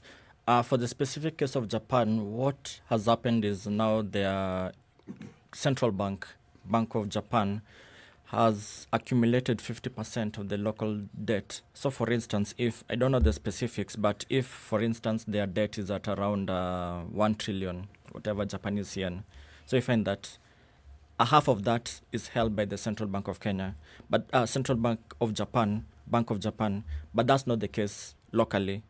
Here, our central bank does not hold any of the debt. That's called monetizing of the deficit. What does holding the debt mean? By buying the debt, like it issues, but then their treasury issues the debt, but then the Bank of Japan now comes and buy a portion of that debt. So it's quite tricky because it's a way of stimulating the economies. But if you get into Japan, the economy is still, I think it's been growing less than 2% in any given year. Kenya's economy, the worst to 2020, it grew, it shrunk by 0.3%. Last year, it's estimated it grew by around 7% or thereabout. So it's it's growing at a faster pace than Japan. So with that kind of support by the Bank of Japan, they're able to hold massive debt in terms of their GDP, close to 250%. So that's the difference that you are seeing in the Kenyan market vis-a-vis now the Japanese market. The other thing that you mentioned around the external debt issue, like what can the government do? Can it be able to peg its currency? That will be a tricky balancing affair. For instance, here we're looking at most of the debt, speaking of Eurobonds, is in dollar denomination.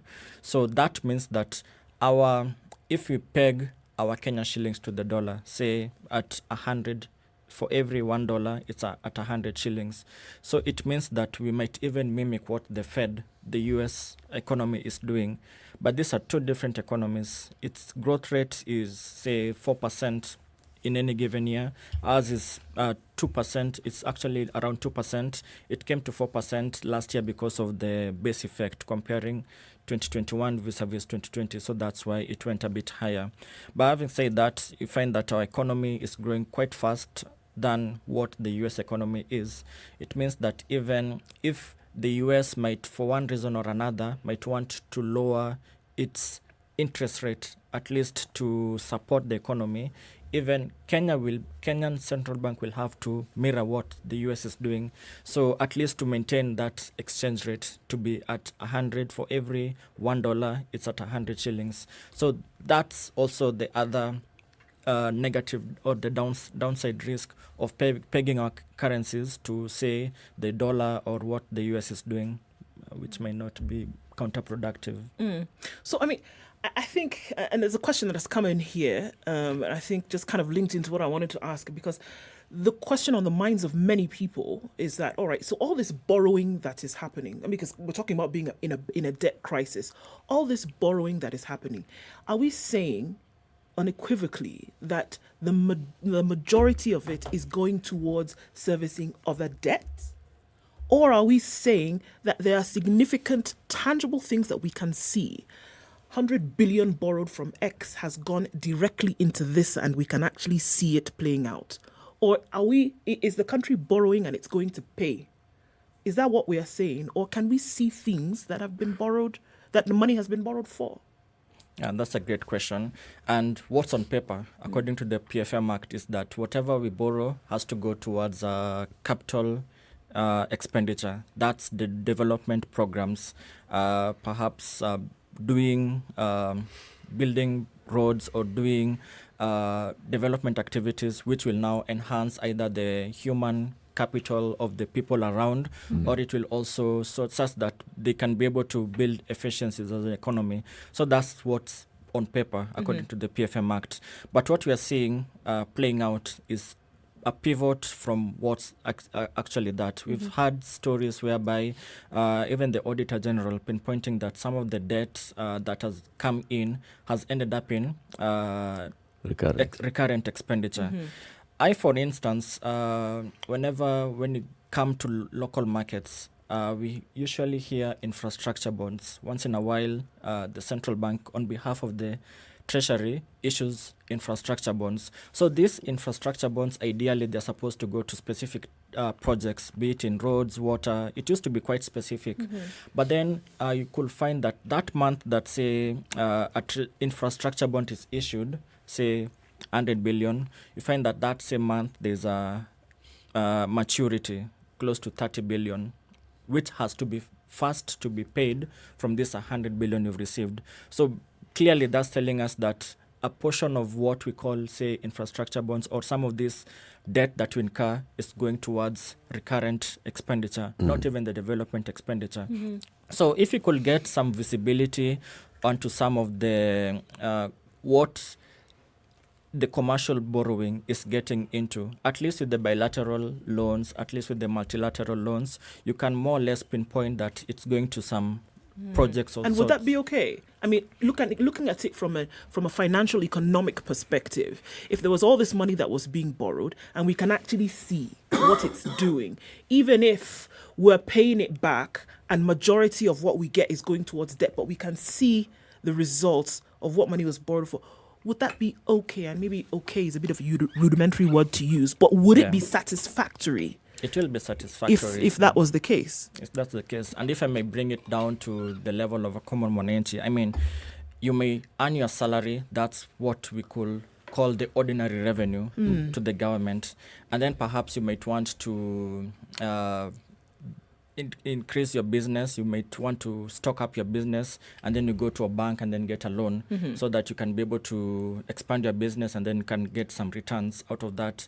So if we can, that's what happens in individual basis. So if you can now extrapolate it to the national level, that, okay, whatever monies that the government is borrowing, and it can be able to enhance the quality of lives of people through the various developmental projects that in the long run might be able to increase either the efficiency of our country or even increase our economic development, that we can feel everyone can feel in a tangible way that, okay, 5 years ago, perhaps there wasn't a road, but because of the roads, we've been seeing some inflows of businesses. That's something that we can say that, okay, we can be able to borrow, but so that we can, it's a way of fast tracking our development. Sure. But if you're borrowing, but it's getting towards offsetting some of the legacy issues, so that's where the rain starts to beat us. Right. So the problem is lack of transparency with regard to where the money is going, and we are also not assured about the viability or the returns of those projects. If we were to assume transparency and viability of projects, where would you advise government of Kenya to borrow, in the coming months? Would you, or even in the coming year, under this debt strategy, would you be saying go for more of the Eurobond? Blank check, of course, is risky because of the lack of transparency. Would you be saying it's better for Kenya to be borrowing externally, domestically, or what kind of balance? Because I think they were saying maybe something like 70% or 68% will be domestic and the rest will be external. Do you think that can be supported? Well, great question.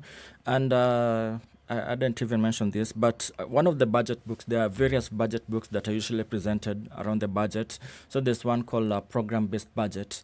So if you get into the pages of that particular document, you find that one of the things that Treasury has put out explicitly is that the rate of return on their investments is around 10%. That's the target rate of return on the investments, which means that if they borrow or if they invest, say, 100 billion, they expect that every year they could even be able to get 10% of that investment in one way or another.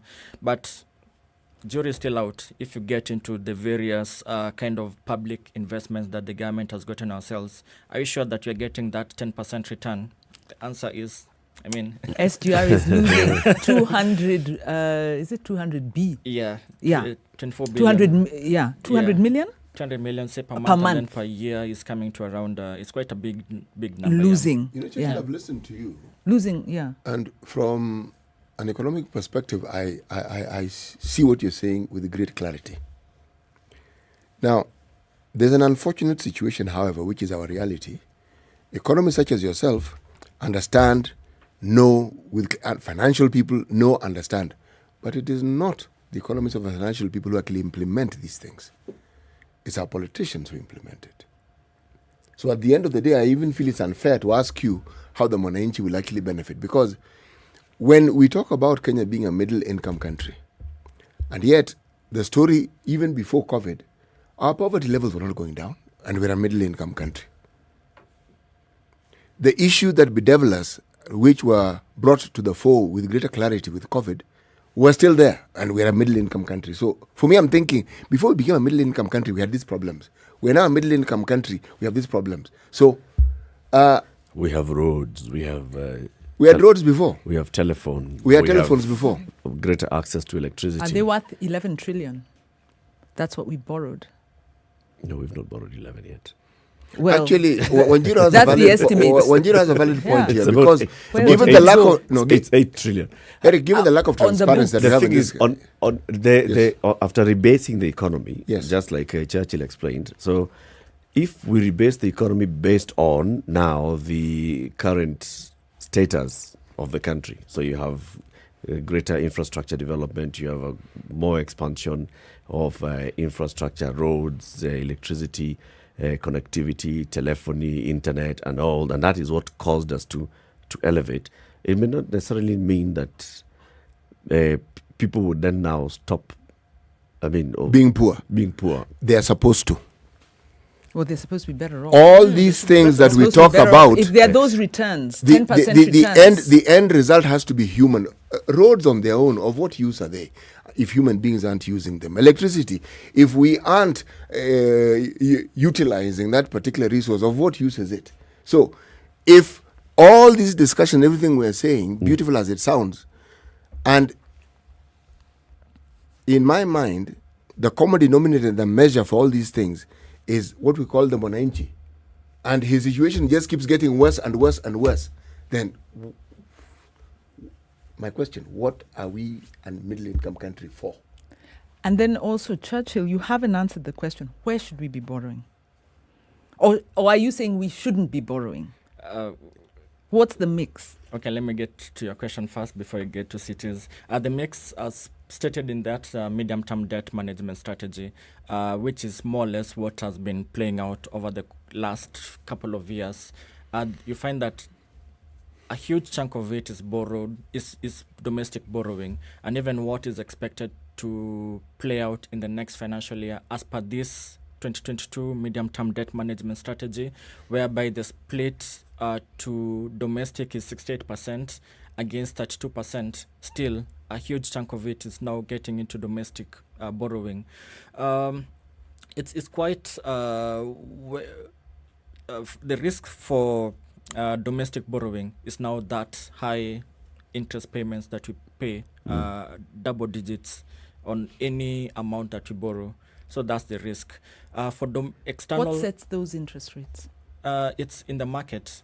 Like right now, for instance, if what I mentioned, that when the government comes to float a bond on a monthly basis, that bond you can be able also to buy or sell it at the secondary market. That's where the Nairobi Securities Exchange comes in. The same way you can buy shares through the IPO route, you can also be able to buy or sell, trade. Yes, but what determines the exchange rate, and how are countries, able to keep the exchange rate low to spur the borrowing? There are different facets to that that play out, but from let me walk you through the current account basis. From that current account, Kenya is a net importer nation. Most of the imports that we import are what are called intermediate goods, whereby you borrow some components, you import some of the components, and then they become part of your production, part of your raw materials as you produce your goods. So a huge chunk of imports are intermediate goods. Some are capital goods and some are for consumption. So there's no way we can run away from that. We haven't perhaps developed our industries to the extent that we can be able not to rely on external market to get into imports. So we find that from a current account deficit, that the difference between what we export to the other economies and what we import from them is around 1.2 trillion. There are some other offsetting effects, like diaspora remittance, which grew like 20% over the course of last year to around 370 billion. So it offsets it, so it comes to what is called the current account, comes to a deficit of around 640 billion. So how do we finance this? Because we are in need of exchange, at least for the imports. That's where you find that the government on the other side can either get into capital financing of that current account, or even through capital investment. That's where this whole mix of external borrowing comes in, because they have to finance this deficit one way or another. If you get monies through Eurobond or through IMF, it's a way of offsetting this difference. So it comes to the reserves, and it more or less stabilizes. So that's we can't run away from external borrowing if we are a net importer country. That's the truth. We can't run away from. So we must stimulate our exports. Yes, we can. We need to get out of this debt crisis in a way. And also use what we are borrowing properly for its intended purpose. Because like you said, if you look at the 8 trillion shillings that we've borrowed, let's say how much has been borrowed in the last 9 years of that 8 trillion. So let's say 6 trillion shillings borrowed in the last 9 years. Yeah. And the kind of projects that this money has gone into, if we were prudent in actually ensuring that this money comes and it goes into a proper project, it goes into a proper project that is spurring economic growth, would be able to say, okay, yeah, we're borrowing, but also we are growing, we are developing, we are growing our industries, our value addition in agriculture is improving. The problem is that we are borrowing and we don't know where it's going, or we are finding clever ways of that money getting misappropriated. So it's better fiscal management of the entire economy. Yeah, absolutely. And we can't entirely blame, say, the Jubilee government, where we are, like that 6 trillion increase in public debt. Remember, when the time this administration was coming into power, we were transitioning from what was then the local governments and getting into county governments. Yeah. And if you look at the budget that was there for the Ministry of Local Government, it was around 12 billion or something lower than that. Now it's ballooned to around 270 billion. And then there are some other these huge infrastructure or investments that each and every subsequent administration wants to prove themselves on. Churchill, can I challenge you? Because what you're saying is that devolution is the driver of. You've said you can't blame the Jubilee. It's part of it. But we were still delivering services. 27% of all national revenue was going to local authorities. Yes, no. It was. If you look at the Latiff, the various disbursements and the districts, the various disbursements from national to county when computed, because there was a PR done, was up to 27% of the national revenue going to the local level. Now, counties came in, yes, but they also assumed functions that had been done by the national. So when you say you don't blame the Jubilee government, then there is something you're missing in this narrative. Namely, did the Jubilee government transfer the functions? Did it transfer the personnel? Then secondly, is the 300B of that goes to the county government, the causal factor, or is it the amounts that are going in these infrastructure grants, or is it the fact that the national government wage bill has been increasing, even though the functions went down? The Jubilee government continues to create new state-owned enterprises, continues to hire, and then there is a problem we have that was pointed out last time.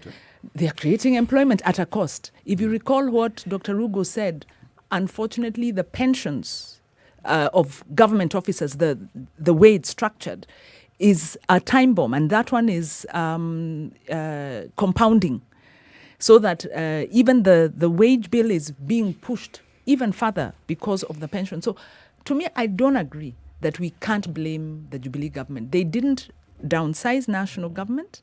They then borrowed irresponsibly, expensively, in risky manners, and then invested poorly. And then there's been a lot of corruption. So I think it's many. There are many facets to it. And I also agree with you. Perhaps I should have said that this pivot from the local governments into county governments perhaps was one of the other factors that led to where we are in. And also compounding to the fact that now we had that middle income status coming in, and then we had this whole issues around Eurobond, and also China. Remember, it got into world arena in 2000. So by the time we started getting traction at around 2020, 2010, thereabouts, with its Belt and Road Initiative, by the time now this government was coming to power, so there were Chinese governments were dalliance with so many other economies. So all that factors came into play to where we are right now. You find that if you get into the split of the external debt,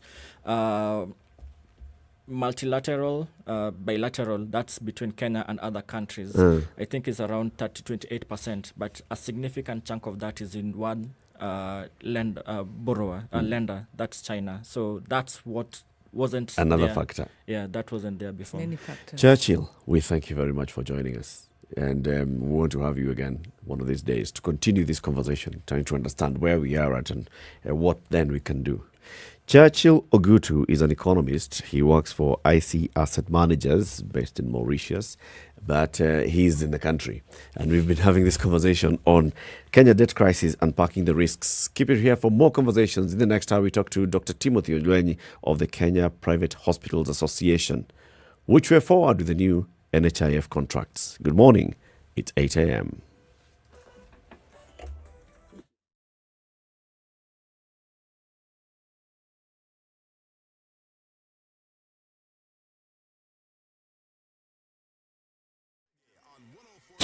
The SpiceFM Newswire is brought to you by InDriver.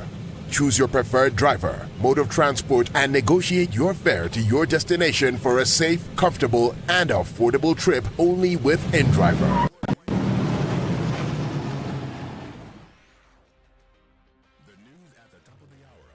The latest news from around the world. 94.4 Spice FM. This is Newswire. Dennis Aseto. DNA test on the 25 bodies retrieved from the Yala River to ascertain their identity will be concluded today. Government pathologist Johansen Odor said the condition of some of the bodies have made it difficult to conclude the exercise early. Police spokesperson Bruno Shioso also said the police are awaiting the conclusion of the exercise before commencing investigations into the possible cause of their deaths.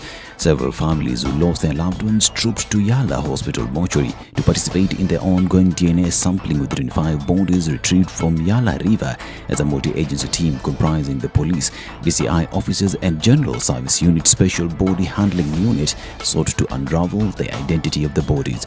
The decomposed state of some of the bodies has made it difficult for the team to carry out DNA sampling as they remained confident of concluding the exercise today.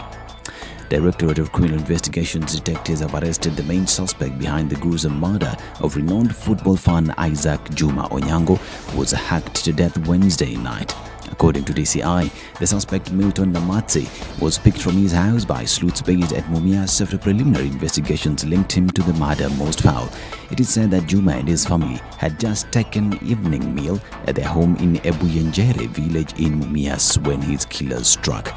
Early in the night, children who were taking their supper outside the house had reported seeing people lurking against the fence.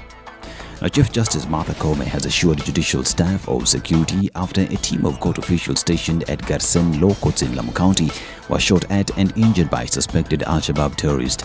In a statement, Koome said the security of judicial officers is top priority for the judiciary, even as she wished a quick recovery to those injured in the attack. The Chief Justice further directed the Judiciary Police Unit to review the security status of all judges, judicial officers and staff across the country, especially in areas that face severe security threats. A Garissa court has allowed police to hold a man suspected to be behind the poisoning of Garissa-nominated MCA Quinteresia for another 7 days. Bernard Gatana is to appear alongside Josephine Bola, a house help alleged to have attempted to murder the MCA by mixing her prescribed syrup with a liquid substance suspected to be poison. The prosecution, led by Victor Owur, urged the court to detain the suspect for 7 days to allow investigations to be completed. Owur added that Katana is a flight risk and cannot be granted bail. The police are still pursuing a third suspect. High Court Chief Magistrate Cosmas Maundu granted the request and ordered that the suspect be detained at Madogo Police Station. Embu Governor Martin Wambora was re-elected as the Council of Governors chairperson by consensus. Kisii Governor James Ongwae and his Elgeyo Marakwet counterpart Alex Tolgos will continue serving as vice chairperson and whip respectively. In his remarks, Wambora said he will continue to offer guidance and direction to the council despite the prevailing challenges of the COVID-19 pandemic. The elections were held in Nairobi with all the 47 governors present. Data Commissioner Immaculate Kasait says that despite Kenyans identifying issues such as cyberbullying and identity theft, there is still a critical mass of citizens who are unaware of where to report such abuse. In a 2021 poll conducted by Amnesty International Kenya on the state of awareness on data protection, 67% of people said they were unaware of the Data Protection Act and that 82% of respondents were unaware of the establishment of the Office of the Data Commissioner. This may be due to lack of capacity in information dissemination, including making laws easier for common citizens to read and disseminate. Data Commissioner Director General Immaculate Kasait says those online should look into ways of ensuring their systems and processes are in place and secure to ensure data protection. Now, seedling propagation is turning into a profitable venture for farmers in Kirinyaga County in the wake of rising demand for healthy and readily available planting material. About 60 farmers groups have been supported by the county government of Kirinyaga to establish greenhouses for tomato seedling nurseries for sale to growers in the wake of rising demand. Governor Anne Waiguru said the farmers have been supported through Wezesha Kirinyaga Empowerment Program to propagate tomato seedlings for sale to growers. She said tomato growing groups have received received 30 million shillings for construction of greenhouses and drip irrigation systems to enable them grow tomato varieties suitable for processing in the second phase of National Agricultural Rural Inclusive Growth Project. And a Scottish judge has said he will allow hundreds of Kenyan farmers to take legal action against one of the world's biggest tea producers.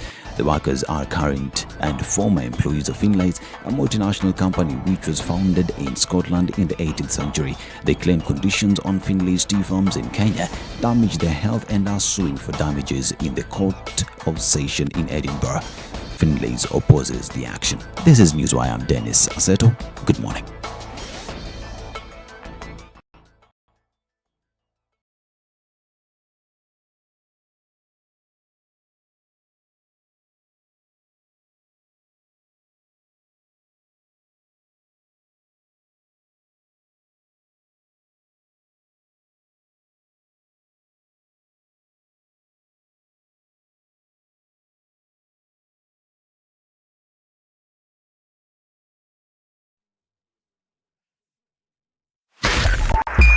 .5 Spice FM. Uhuru Highway traffic going into the city and it's coming off Mombasa Road quite heavy this morning, and we're looking at traffic on Gong Road as well.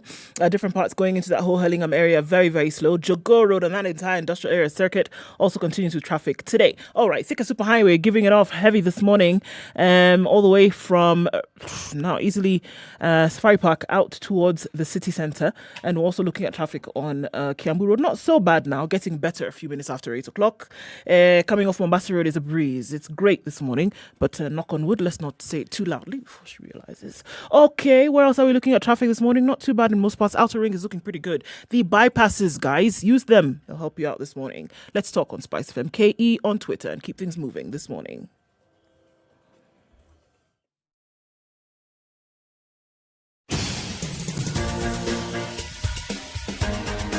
This is The Situation Room, the home of hard-hitting political commentary and penetrating insights about the state of the nation. This is a talk radio experience like no other. The Situation Room, a place for hard truths, debates, and elevated conversations. The Situation Room, witty, political, engaging, deep, controversial. In the room, we have C.T. Muga, researcher, academic, seasoned political observer, a fountain of wisdom in these politically uncertain times. Ndu Okoh, Nigerian by birth, Kenyan by choice, communications expert, Pan-Africanist, a truth seeker and believer in people power, and Eric Latiff, agent provocateur, the man in the chair, seasoned journalist, news hound, a man who believes in punching up, not down. Good morning, 8 minutes after 8, 28th day of January 2022. We are still in January. Thankfully, it's a final Friday of that month.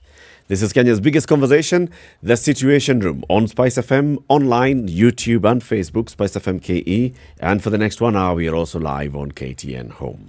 We have a new guest in the studio, in addition to our guest host today, Wanjiru Gikonyo. And before we introduce the guest, let's hear the day's proverb. Aliye juu mngojee chini. Mwende wapi? Si wewe ndio unajua. Sasa. You know, I am only stating the proverb. All these many questions, the next thing you're going to ask me, aliye juu alitoka wapi? Na kwao ni wapi? Anafanya nini juu? Yes, sure. Amekosa kazi tu anakaa tu juu. Na mimi nitakujibu sijui bwana. That's not your job. Business. You've executed your mandate. You know, in Kiswahili, I would ask, inanihusu nini mambo hayo yote mnauliza? Na unatusaidiaje siti kama hufafanui basi? All right. In English. He who is up, wait for him down. Doc, what does this proverb speak to you? I guess he's implying that everything that goes up must come down. Abio.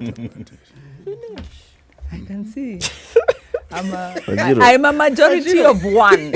I'm a majority of one today. Would you like some coffee? I missed my coffee this morning. Because omega-3. My argument was that this proverb seems to take the perspective that going up is a problem. So don't aspire too much to go up. You'll come down. So just stay down. But obviously, I'm the only one with that interpretation. But, you know. Dr. Timothy Olwenyi is the Secretary General of the Kenya Association of Private Hospitals. He also runs a facility in Nakuru called the Evans Sunshine Medical Center. Dr. Olwenyi, karibu sana to the Situation Room. It's sunshine and sunrise. Sunrise. Sunrise. Yes. Sunrise. Yes. Karibu sana to the Situation Thank Room. you. It's good to have you right there. We have the hot seat right there. And we will be discussing a matter that is covered in all the dailies today. It's in the news. Let's look at the story in the Standard, page 12. Private hospitals threaten to stop treating NHIF card holders. The tiff stems from owners of private hospitals lamenting that money remitted by the National Hospital Insurance Fund, NHIF, is too little to offer quality care in private hospitals. According to Dr. Olwenyi, who's here with us, this stalemate is attributable to stalemate to changes under the new NHIF contract with private hospitals. It comes into effect from the 1st of February, next Tuesday. So you said, Dr. Olwenyi, come Monday, unfortunately, we might not provide services because contracts that have expired will not have been renewed. And then you're saying that these new contracts that have come into effect, that have been offered by NHIF, have deviated from the previous contracts that you've had in terms of what the payment for various services is going to be. So let's just, first of all, understand the background of this, the gist of this whole thing. You have present contracts that have expired, and the new contracts should come into effect from Tuesday. Yes. When was this new contract entered into? This current contract? Thank you. Just to provide clarity on this issue, the NHIF usually contracts healthcare providers in a 3-year cycle. And the reason NHIF needs to do this is because NHIF is an insurer and promises its members healthcare services, but it doesn't have the capacity to deliver them because that's not its core mandate. So it has to contract healthcare providers to do the same, to deliver on their promise. The last contracts which we had were running for the period 2018 to 2021. And the NHIF's financial year is similar to the government's financial year, so the previous contract expired at the end of June 2021. Mm-hmm. What has been the practice in the past? And it makes sense if you're going to be what NHIF refers to itself as a strategic purchaser of health services. You cannot promise to deliver without negotiating with the suppliers of the healthcare. Mm. So what has happened in the past is if there are any material changes to any contracts that are proposed, we'd have a discussion and iron out whatever issues there might be so that come the time when contracts are going to be renewed, there are no issues on the table to be addressed. This last time, this has not happened. So in 2021, the contracts expired. It necessitated an extension of a few months and a subsequent one for a few months. And the last time now, it was in December, and they were extended for a further 1 month. We have consistently asked the management of NHIF to provide us with drafts of these contracts, to provide us with, so that we can peruse them and see what the contents of the contracts are going to be. The message we got at the beginning was that they could not provide us with that information until the board approved the contracts. Then our question was, once the board approves the contracts, are they approving a draft? Then they come back to us. Then again, they go back to them for ratification. Mm-hmm. And we were told, yes, we'll get back to you. That didn't happen. They held these contracts close to their chests. Mm.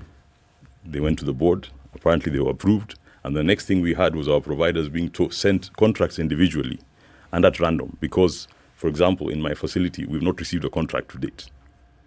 But you're being told, come and sign a contract within 24 hours, you're either in or out.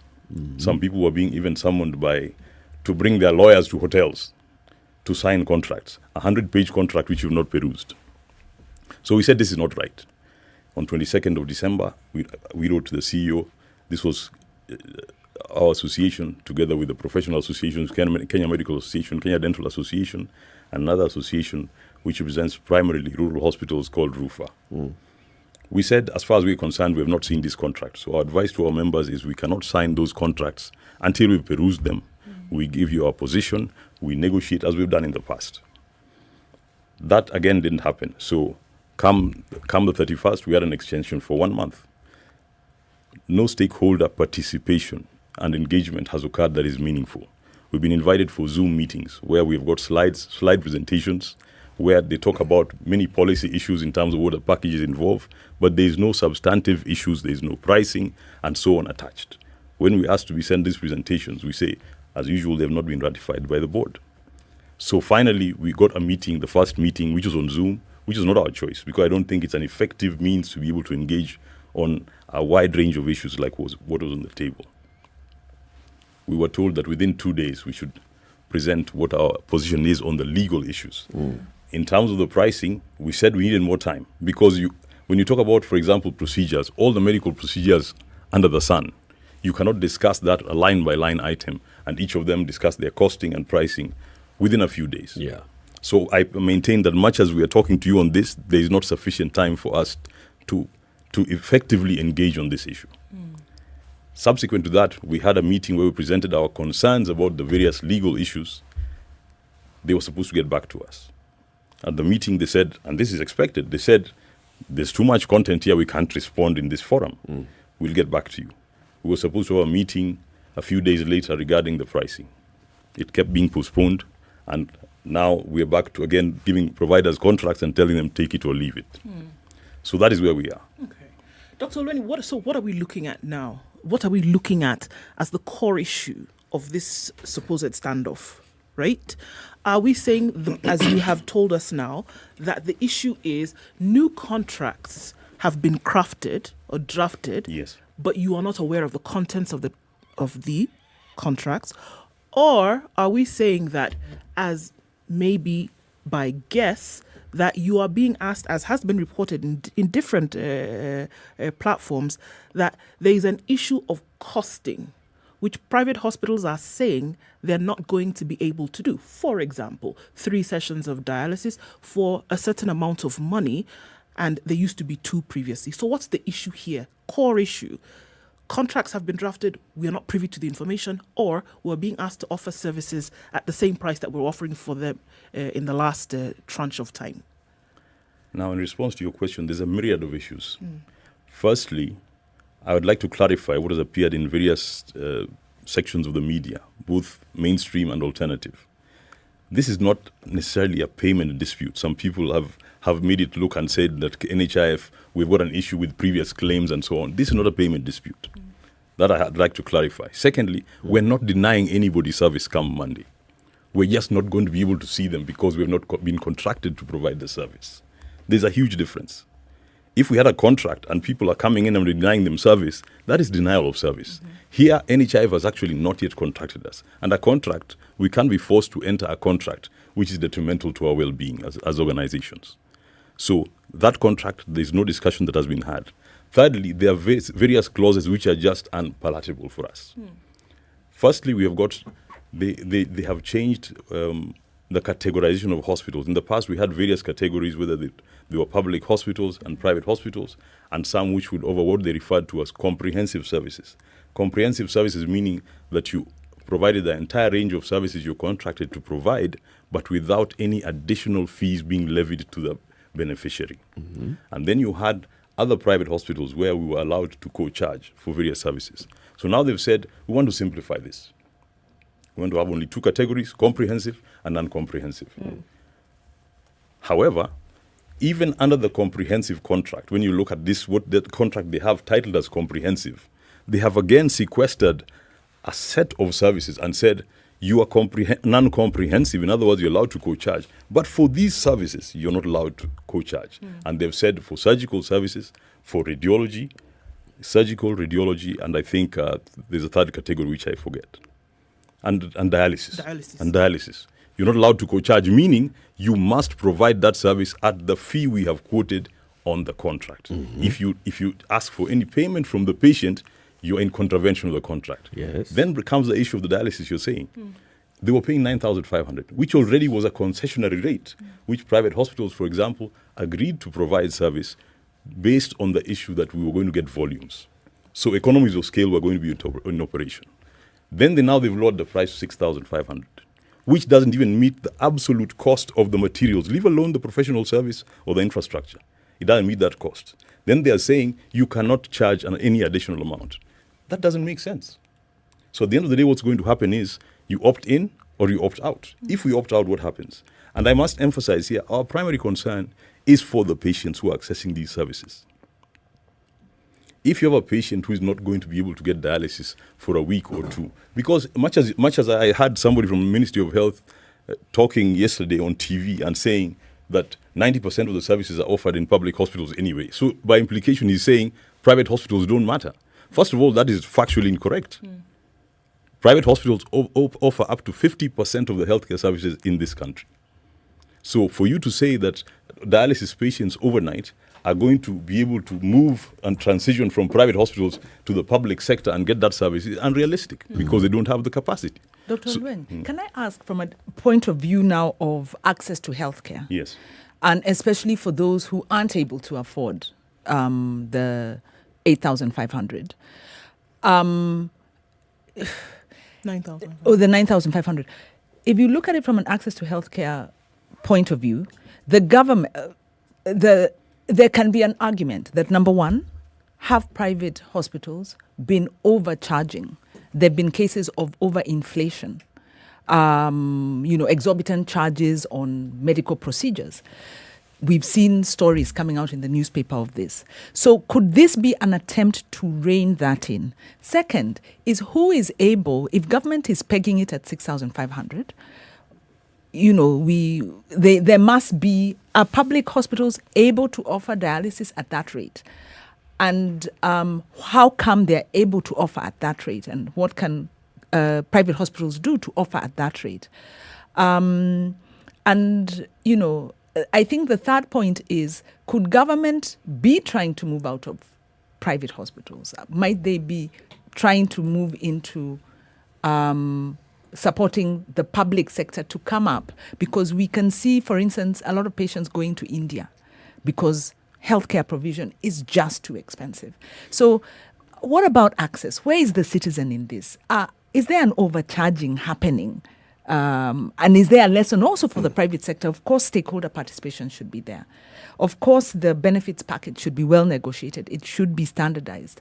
But again, if NHIF is paying for very expensive services, it means that there are lots of Kenyans who then aren't able to get the services. So what would you say? To those? Yeah. I know there's always, whenever we mention the word private hospitals, there's always the issue of charging, and this is a question that comes up perennially, the issue of charges. First of all, I must say at the outset that we are not a homogeneous group of institutions. Just like with hotels and restaurants, we've got different levels. And basically... Just like with public hospitals. Yes. There are different levels. Yes. Schools. Yes. Different levels. And that is why even we have been categorized in terms of levels all the way to 1 up to 6. So first of all, you're not a homogeneous group. In terms of the infrastructure, and I'm talking about infrastructure broadly, meaning physical infrastructure, human resource infrastructure, and so on, we're also not the same. So the pricing cannot be uniform. Let us accept that. It can't be uniform. You cannot have one hospital where somebody has invested 10 million shillings or 50 million shillings charging the same as another one where somebody has invested $1 billion.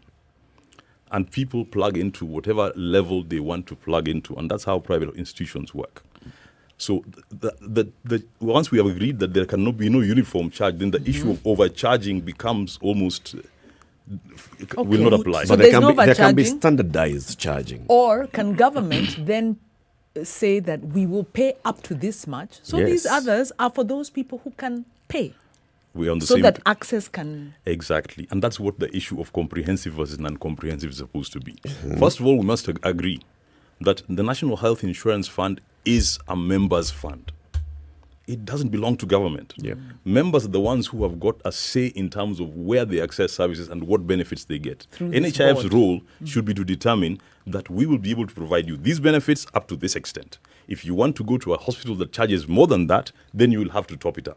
Now that's why we have an issue with the contracts. How do you say that you are dictating to us that we cannot charge anything more than what you're able to pay? Isn't this a decision of the board of NHIF? I'm assuming. But I'm also looking at it as the greater public good.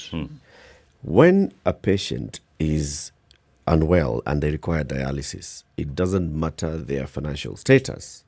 They're not at a good place. And dialysis, like I said earlier, is not a one-off. It's not, you got a headache, so we just give you a painkiller and hopefully within it works very fast. You'll be done. So isn't it, and that's why they're saying there are several services. Dialysis, what else were the others? Surgical Surgical, yes. So where they're looking services. If we look at how much we paid in the last year, to private and public hospitals, this shows that there's a huge chunk of people who are actually seeking these services, both in private and in public. And it's because of the lack of enough facilities in public that people also end up in private seeking the same. It's the same argument that you also used to accept the charge of 9,500 because you looked at, well, there's a huge captive market. There are very many people. We're going to actually have the economies of scale and numbers. So isn't it the same argument, Dr. that you can use and say, okay, now doctors, specialists have said 3 dialysis sessions a week is the optimal. NHIF is saying, okay, we agree, but can you offer the same service at this 19,000 shillings?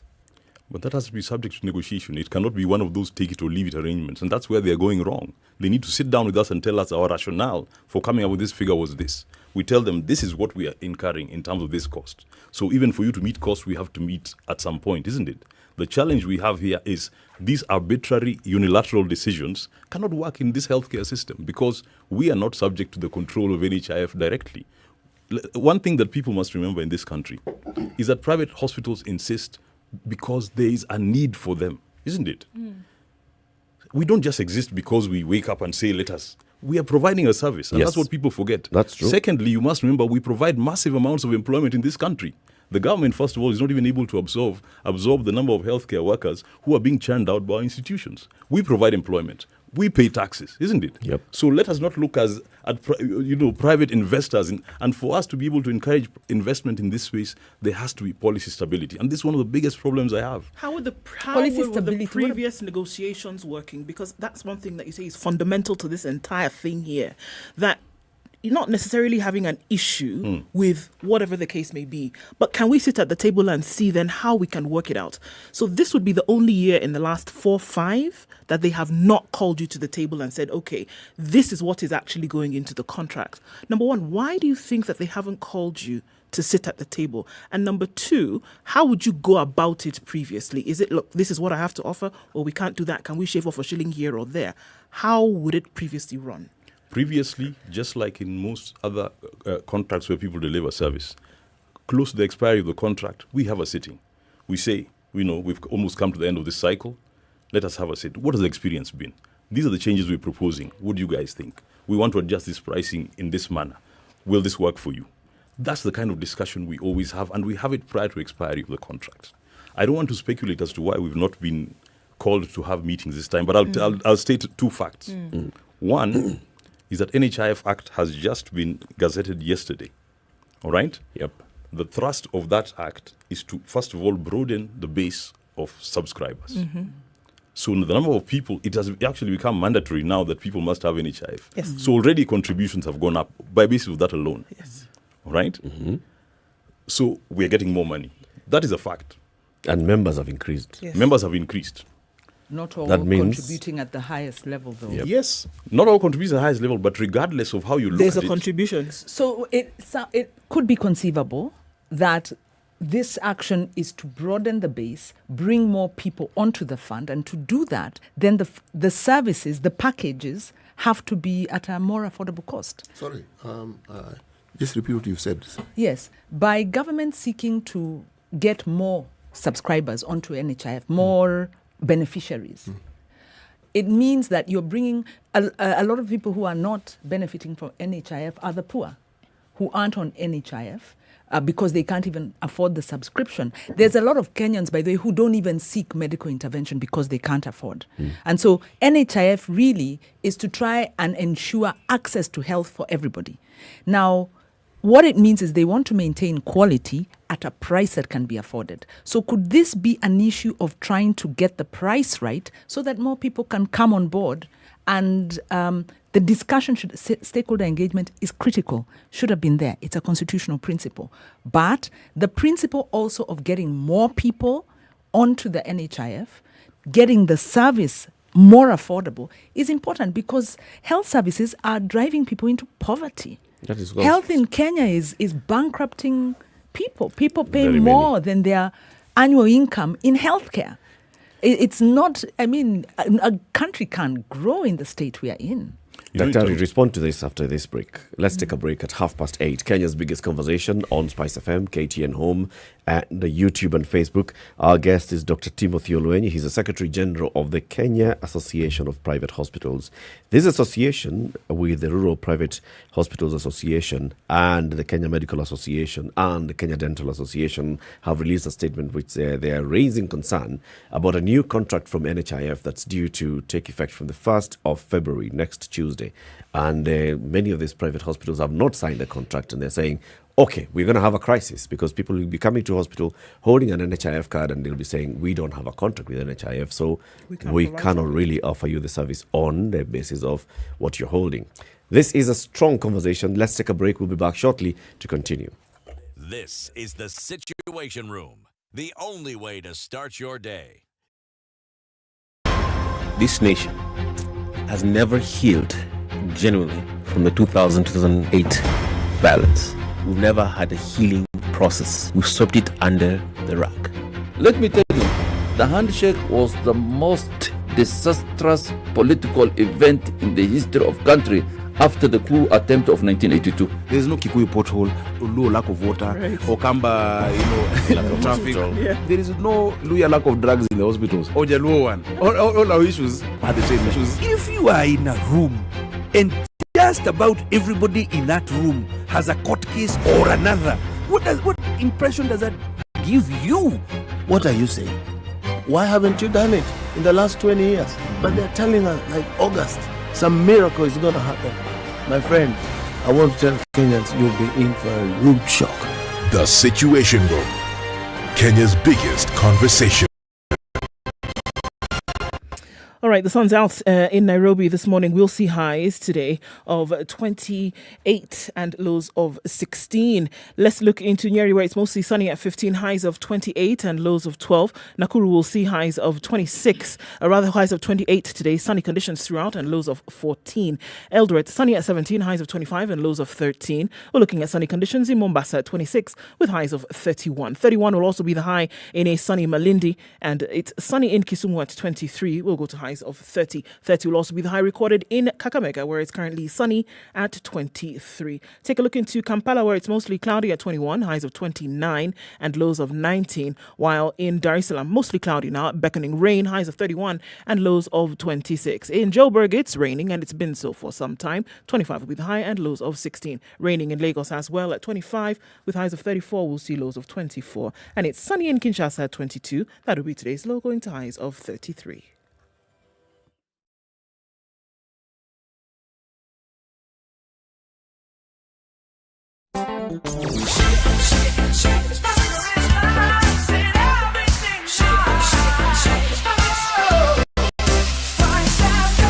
Spice up your life. All right, still in traffic hour, and what are we looking at here? We are seeing still some traffic on Mombasa Road, in and outbound around Maritime. That will be a thing. But apart from that, it looks pretty good on Mombasa Road today. Southern Bypass, a lot of folks using that to get out, and no issues. Langata Road has piled up, as it has on Uhuru Highway, moving very slowly out towards the city centre. Jogo Road started early and still continues. Ngong Road today, there's something going on. Inbound traffic is quite something. Let us know what that might be, and then at least we can prepare. So if you can avoid it, do that. The Thika Superhighway continues with that mishmash of traffic as it does on Kiambu Road and Limuru Road. So normal traffic hour issues. To see what it looks like in a short while, let's talk on SpiceFM KE on Twitter. Text 40127.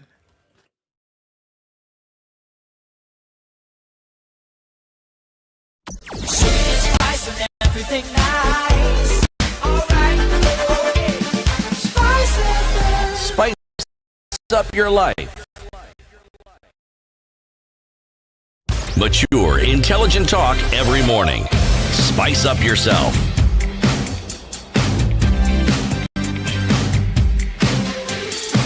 It's 25 minutes to 9 o'clock. The conversation continues. Eric Latiff, Ndu Okoh, CT Muga Ndu Okoh, and our guest, Dr. Timothy Olwenyi, the Secretary General of the Kenya Association of Private Hospitals. We're talking about a new NHIF contract that's due to take effect from the 1st of February, and many private hospitals, both in urban and rural areas, have not signed this contract yet because there are a couple of issues that you have with the contract, Dr. Hari. Just tell us, what are the details of this contract that you have, great concern with? Firstly, I talked about earlier the aspect of nomenclature of categorization of hospitals into comprehensive and non-comprehensive. Yeah. It is all over the place. It goes back and forth saying non-comprehensive people can provide comprehensive service for this and sequester others and say you can't provide comprehensive service for the other. Then there's the issue of the fees that are proposed. And I'll give an example for the surgical rates. Yeah. And I think for our viewers, it's important that we know that it's not that private hospitals are trying to be greedy. We cannot promise you something we can't deliver. And I'll give an example. Simple surgery for removal of an appendix. It's called appendectomy. First of all, we must know that the medical board, Kenya Medical Practitioners and Dentists Council, has got guidelines which it sets for professional charges. And the recommended charges is a range. And as per the 2016 guidelines, doctors are supposed to charge between 60 and 120,000 for that procedure. All right? It's a range between 60 and 120,000, depending on the level of facility again, and level of doctor, and so on. Then, if every surgery needs an anesthesiologist as well. They traditionally or customarily charge 1/3 of the surgeon's fees. That is not to say it is fixed. There's some where the anesthetic risk is higher and so on. But let's say, for argument, it's 1/3. So that's 20,000. Let's work with the minimums only. Okay. So 60,000 plus 20, 80,000 for doctors' charges. All right? Then after that, the hospital should charge their fees. The proposed fee in the new contracts for everything is 40,000 by NHIF. In other words, it is half of what the doctors should charge before we add on the hospital charge. Is it feasible for us to deliver service at this rate? And then tell us that we cannot co-charge. How much was it before? Before in the previous contracts, yes. depending on the level of institution, they were providing the service for up to 80,000, 100,000. And again, it was varied with different facilities. So before they had a fee structure that was dependent on the type of institution. Now they've said they want to harmonize it. So they want to offer 40,000 to everyone. Was there any institution that was charging less than 80,000? That NHIF could pay less than 80,000? No. Maybe the faith-based supported. You see, that's what I'm saying. These charges, even for the public health sector and faith-based institutions, when we had an initial meeting, when we were engaging in NHIF, faith-based institutions, under the umbrella of CHAC, which is Christian Health Associations of Kenya, and KCC, which is the Kenya Conference of Catholic Bishops, also had serious concerns about this. And that is why we were all engaging NHIF. But NHIF pulled the plug on discussions. I don't know for what reason. So that's why I'm saying the contracts as they are, it's a no-brainer. It's not one of those where we're considering, should we sign them, should we not? They need to explain to us where they're coming from with this. And that's why I'm saying NHIF is full of brilliant people. And I get very disturbed when brilliant people do not so brilliant things. Could there be political considerations, number one? And is there, in terms of instructions, is there scope for extending the contracts to iron this out? Because from where I sit, government obviously has a policy objective to get more people onto the NHIF. This means the cost has to come down. And obviously, possibly the way it's being done is then not taking the interest of the private health providers. And government can't deliver any health services, the universal healthcare, without the private providers. So this conversation needs to happen. But is there a case, Dr. Olwenyi, for these rates to come down? And regionally, and maybe across countries at our level of development. Countries, or at our level of development. How are these rates? Are our rates competitive? Are they high? Are they low? Because from where Kenyans stand, we find healthcare exceedingly expensive. Bottom line. And it seems to be, the board, the medical board, is doctors, is healthcare professionals, and they can set this rate. So Where is the interest? And I keep coming back. Is there a case for them interest to be lower? for the citizens? Dr. Is there opportunity? Last point, government underspends on healthcare. And there's a gap. They're supposed to be at 15% of the budget going on health. It's only 8%. So what are the disconnects? Because the person suffering here is the citizen. Indulge me if you may. Let me explain, first of all, start with a broader discussion about universal health coverage, because that is the word that everybody is banding around, and that's what we aspire to be. Universal health coverage has got three components. There's access to healthcare. Second component, which people don't talk about, is the quality of care you deliver must be of sufficient quality to be effective. And thirdly, you've got what we call financial risk protection. So what you're discussing now, it should not expose the user to financial harm. All right? Those are three components of UHC. Access, and historically, what happens is any country that decides, let's provide universal health coverage, you always start and you concentrate on access. And that we did pretty well in terms of expanding the coverage. Remember, NHIF before used to pay for bed only. In fact, it used to be called Kulipia Kitanda, isn't it? Yep. So we expanded that in terms of the package of benefits that they were providing. They expanded that scope. All right? So they started with increasing access and then said, now we're providing outpatient cover, dialysis, and so on. So these were all good things which Kenyans have enjoyed for the last few years. Then comes a challenge. Always what happens is the cost goes up. And I'm not talking about cost per unit, I'm talking about overall cost, because now you're providing healthcare to a large number of people who in the past didn't even have access to any of this care. So what happens is knee-jerk reaction is people say, how do we control this cost? All right? In three dimensions, you've got what we refer to as the breadth of universal healthcare. Breadth meaning the proportion of the population that's covered. So policy-wise, in terms of government, you always want to increase that, all right? Yep. Then there's what we call the depth, all right? Then, in other words, now you want to increase what benefits are you offering, the range of services. Then the height is the proportion of the costs. That determines the volume of public health expenditure. Now, what's happening is we've got limited amount of public health expenditure. So artificially, what we're trying to do, we don't want to reduce the package of services we're offering. We don't want to reduce the number of people that are covered. But this cost, we want to bring it down artificially. It can't work. So the way to approach this is this. When you talk about financial risk protection, outpatient care rarely impoverishes people. Rarely makes people poor. Yep. Because even for the rest of us, it's very easy for you to say you've got somebody who needs an outpatient consultation, you send your relative by M-Pesa 1,000, 2,000 shillings, they get seen even in the periphery, and they will have gotten the care. What impoverishes people is inpatient care, surgery, dialysis, chronic illness. Sessions. Can we just concentrate on what we can afford and provide it effectively, as opposed to promising people an entire package of services which are not going to be deliverable? So you asked the question earlier. There might be a move to be able to say we want to move all the services to the public sector. State it. Just state it.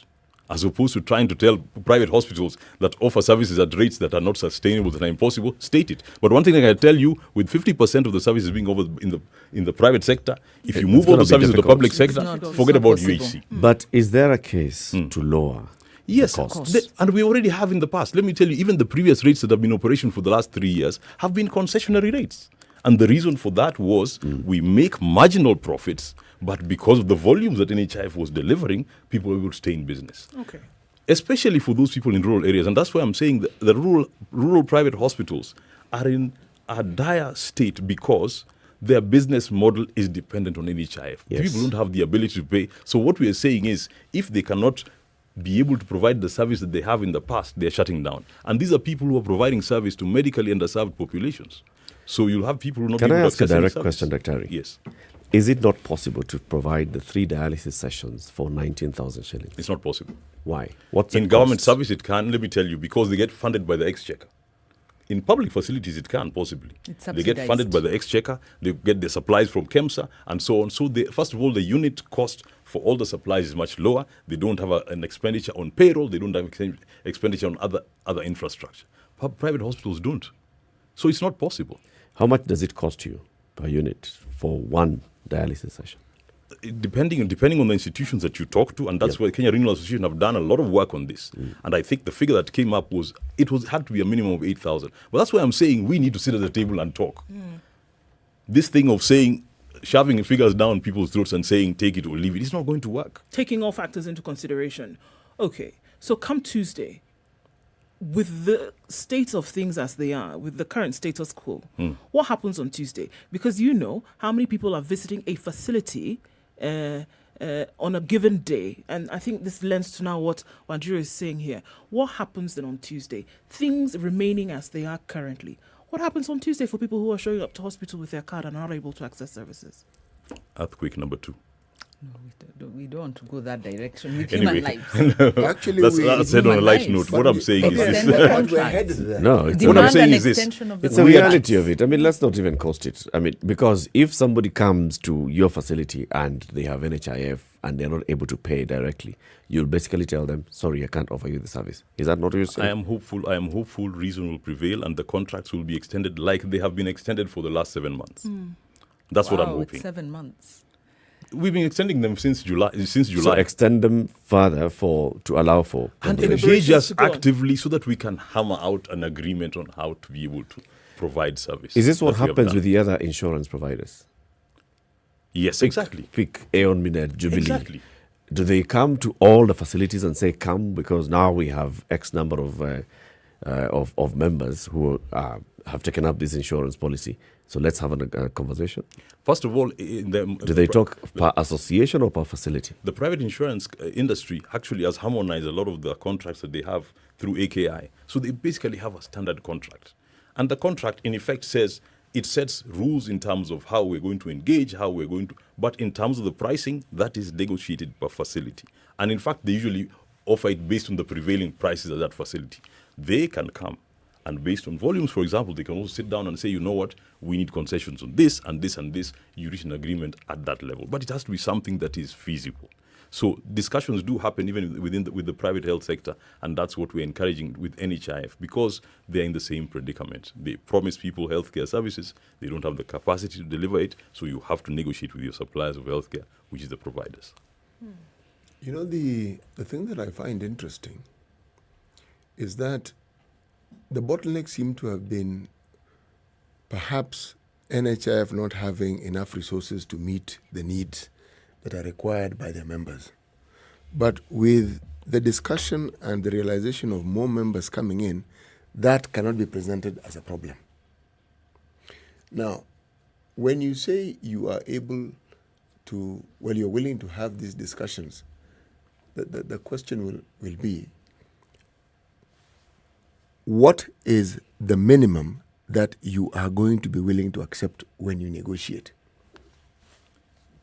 When I was being taught negotiations in business school, there's a strategy called anchoring, where somebody comes and proposes something that is absolutely ridiculous, and then wants you to use that as a basis for discussion. So that somebody tells you, now I've given you 20% on where we started. We are going to start on the previous rates that have been in operation up to today. Then we make modifications based on that. We are able to understand what the financial predicament of NHIF is. And that's what, if they have, they should let us know. But my feeling is, let them tell us this is what we're able to offer. Let those who choose to get services from private facilities, and those especially who go on a non-comprehensive program, give members the option of being able to top up. Because you must remember, there's also a constitutional issue here. And there's also a third, an issue to do with NHIF membership. You cannot be an NHIF member, and then NHIF decides to dictate which facility you should go to. They should offer you a certain range of benefits and give you the choice to choose what facility you access those services in. And there's also another issue which is also controversial in the contracts, where there's the issue of multiple insurance. They have put in an obligation of healthcare providers now to determine whether somebody else has got other insurance or not. So, for example, if Eric comes to hospital and I've got a contract, I ask you, do you have any private insurance cover? Yep. And if you say you're covered by Jubilee Insurance, I say, NHIF now say they are not going to pay your bill until you exhaust your Jubilee Insurance cover, which is a principle in insurance which doesn't make sense. It might be one of those things that is not law, but it is a guideline, it is general practice that both insurance companies should pay to the extent of their liability in proportion to the benefits that you're supposed to have. But now they are saying is, because I have additional insurance cover, I'm going to be discriminated against. NHIF will not cover my bills other than rebate, which means they're going back again to the issue of bed until my cover is exhausted. And yet, you're a fully paid up member. Yes, and the truth of the matter is the people who have got additional insurance are also the highest contributors to NHIF. So there's also a constitutional issue there, which I think can be subject to some serious challenge. So there are a lot of concerns that we have with this contract, which we need to sit down and iron out. Because again, as a healthcare provider, if now you lie to me and say you don't have it, then they discovered another later date that you had Jubilee insurance, my claim is not being paid. It's not my responsibility. So chances are we'll go there, and the other insurance companies also have the same requirement. They say they pay their bills net of NHIF. So when I come, I'll be saying both people are not paying first. So who is paying? Yeah, that's where the issue is, because currently the first charge is going to what? NHIF. Yes. And then my private cover comes in. Yes. Surely. My private cover, I can see the sense for the other way around. Because, yes, I contribute to NHIF. If I'm able to afford the extra private insurance, then my NHIF contribution is also helping others. Okay? And if you first of all exhaust or get to a certain percentage, let's say 40% of my private, and then NHIF kicks in, it makes sense to me. You may have issues of, constitutional, the right and all, but it makes sense because there's a greater good. There's a reason why I pay more than a very high premium for the private, and I'm not paying such a high premium for the NHIF. Yeah, I agree with you, but there's two factors here. There's a factor of accountability, because I think the principle that those who are able pay more, that's a fair principle. But of course, access to health should be for all. But there's an issue of accountability. So if employed, whatever, are contributing more, is there accountability in the way that money is used? And then the other aspect is, back to the point I was making, that according to the Maputo Protocol, to grow and sustain health services, you need to contribute up to 15% of the budget into the health sector. Kenya is at 8%, and you don't even factor the corruption there. So this deficit, the gap we are talking about, is around accountability. I think, Dr. Luen, you also haven't told us about the costing comparative in the region. How did India manage to bring down those rates so that Kenyans would rather use their local insurance to go to India? Because healthcare is accessible here. So these rates are not affordable. On the other hand, private providers need to be remunerated fairly. So I think there's deficits of accountability. Goes back to, I don't want to use that language of criminal enterprises. What you're raising is a cost of healthcare debate, and that's also a very wide debate. One thing we must appreciate, that healthcare is a very complicated product, which has got a wide range of inputs. And much as a lot of the people in the private sector are told that you're overcharging, the truth of the matter is we don't determine the cost of those inputs. One of the reasons why cost of care in India is so much lower is because of medical supplies and cost of drugs. Do we determine the cost of drugs? No, we don't. They're sold to us at this cost, and we are going to sell them at this cost. It's that simple. So when you go to India and the cost of drugs is going to be a third of what we are paying here, that is a wider issue. Healthcare provider compensation. You are aware about the industrial unrest we've had in the health sector. Yep. It's not us who determine the costs of the fees that are paid, the salaries that are paid to healthcare providers, isn't it? We have to work with the people that we have. And this has escalated in the last many years, isn't it? So a lot of these things that we talk about, the cost of healthcare, cost of inputs, are also within the preserve of the government. And this goes back to the point I keep saying, we have the right to healthcare enshrined in our constitution. Is it an absolute right? Is it even achievable? And whose responsibility? Who is the addressee of those health rights claims? It is the state. And secondly, the individual. One, directly, because you also impact on how healthy you can be by your health behaviors, but secondly, by your democratic right to vote. You determine that. So even the population has got a role to play, but that right to health cannot fall on private healthcare providers. But it is the role of the state, and that's why the state taxes people, isn't it? The state in partnership with, the moment private sector enters into a partnership for service delivery, it's also bound by those responsibilities. Yes, but is this a partnership? Like what we are discussing now, the engagement, is this a partnership? And actually, this is an abusive marriage. Actually, it's interesting because what you've done is you've shown there's the unions, there's the health unions, there's that part, there's the government, there's the patients, the citizens, And there's then NHIF. there's a private something? providers and NHIF. These NHIF, stakeholders. as Dr. Lueny has mentioned, is full of brilliant people. Okay? NHIF simply used to pay for your bed once upon a time. Okay? Then they upped their game. Now, they didn't up their game without going into the wherewithals of how best this can be managed. So, once they got into this, they may have come across certain headwinds that they hadn't foreseen before. It's understandable. But nonetheless, what I'm hearing is this: what I'm hearing. An organization that is trying to save money, an organization that has issues that they can't bring to the fore, but yet they're grappling with, and they're trying to transfer these very same issues to other people whom they know they partner with. In short, they are at a position where they are not admitting to the insufficiencies that they actually have as an organization. Because out of the blues, you've had this relationship. Why suddenly bring about things which even you would understand would scuttle the relationships that you actually have with these people? Because everything that I'm hearing points to that. And it seems deliberate. Why? Because one, NHIF has a new CEO. Is it CEO? Came in last year, immediately also started talking about some of these things. So that is why I was saying there's a political agenda in that government has a policy objective. But even in implementing or taking forward its policy objectives, there has to be stakeholder consultation. And I agree, NHIF has brilliant people. There are also brilliant people advising the NHIF and the government. But are they listening? We talked about CBC the other day here. Good project. Implementation approach botched. So that is why I'm saying accountability deficits, because there's a lot of money coming in. How is that money being applied?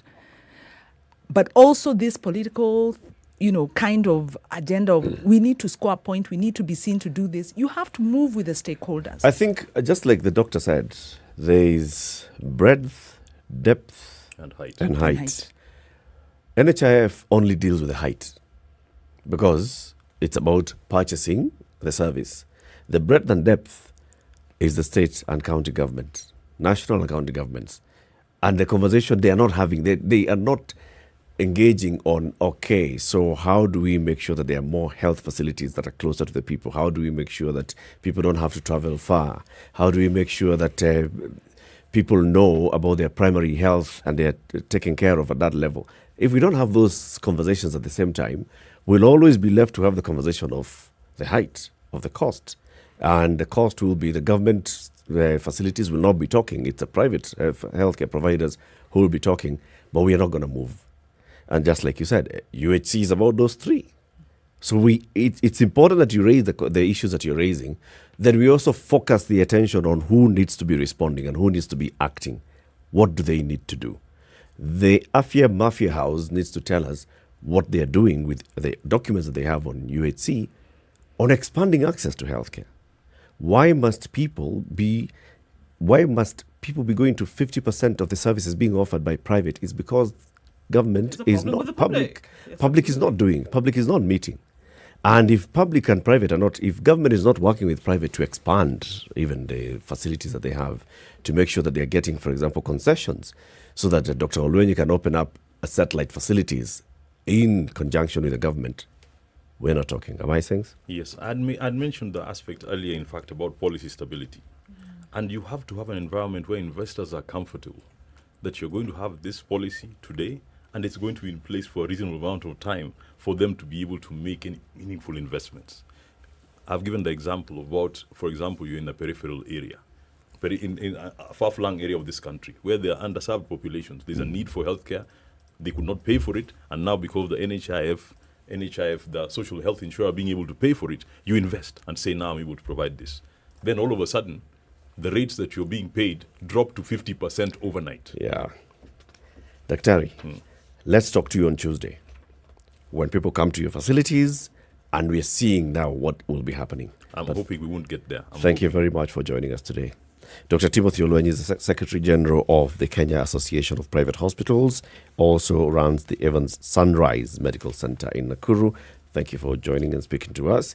We continue these conversations on Spice FM. Thank you for those who've been watching us on KTN Home. We'll be back on KTN Home on Monday, but we are on Spice FM until 10 a.m. Good morning.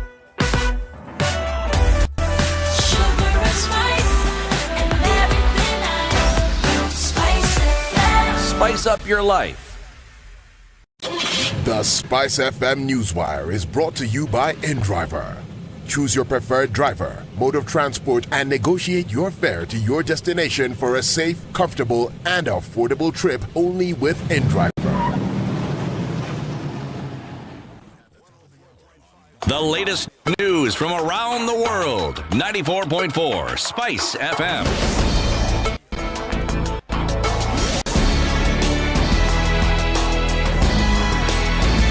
This is Newswire. Dennis Aseto.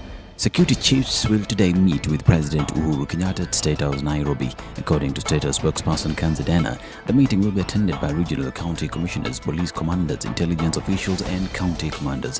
The agenda of the meeting is to discuss the security situation in the country and the coming campaigns and elections. The president wants to hear how prepared the team is ahead of the growing period amid growing terror attacks in parts of Lamu County. This as French government warned its citizens in Kenya of a looming terror attack in Nairobi targeting places frequented by foreigners. France Ministry of Foreign Affairs hence cautioned its citizens as well as expatriates from other Western countries to avoid public areas and crowded places it classified as possible hotspots. These include hotels, restaurants, leisure spots, and commercial centers in the city.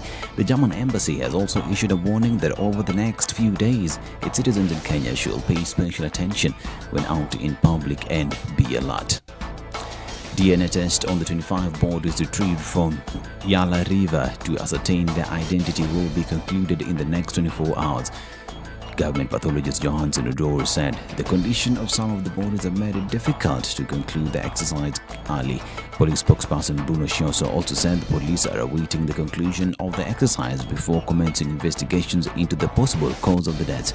Several families who lost their loved ones trooped to Yala Hospital mortuary to participate in the ongoing DNA sampling of the 25 bodies retrieved from Yala River as a multi-agency team comprising of police, DCI officers and General Service Unit Special Body Handling Unit sought to unravel the identity of the bodies. And the Directorate of Criminal Investigation detectives have arrested the main suspect behind the gruesome murder of renowned football fan Isaac Juma Onyango, who was hacked to death Wednesday night.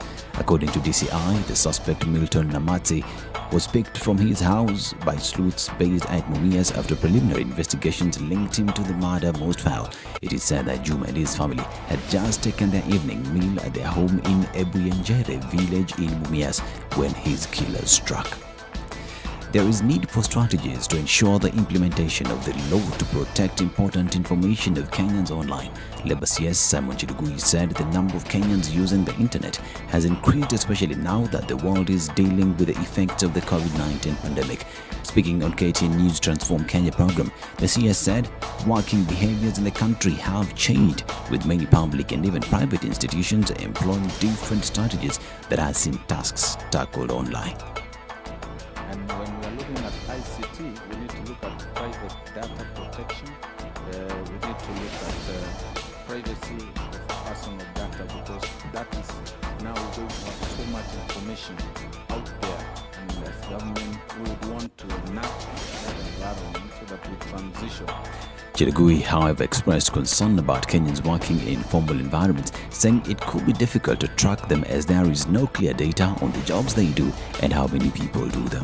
There are challenges in informality, and I'm appealing to corporates and private sector and many others who are involved in promoting formal jobs to come forward so that we work as a team and see what are the drivers that pushes many Kenyans to remain informal. Transform Kenya highlighted the changes brought about by the COVID-19 pandemic in workplaces.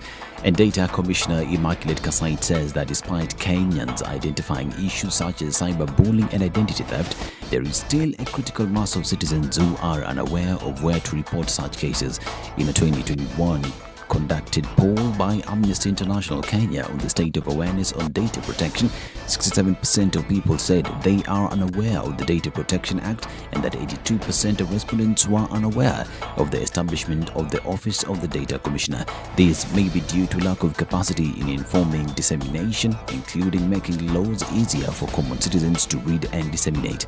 Data Commissioner Director General Immaculate Kasaid says those online should look into ways of ensuring their systems and processes are in place and secure to ensure data protection.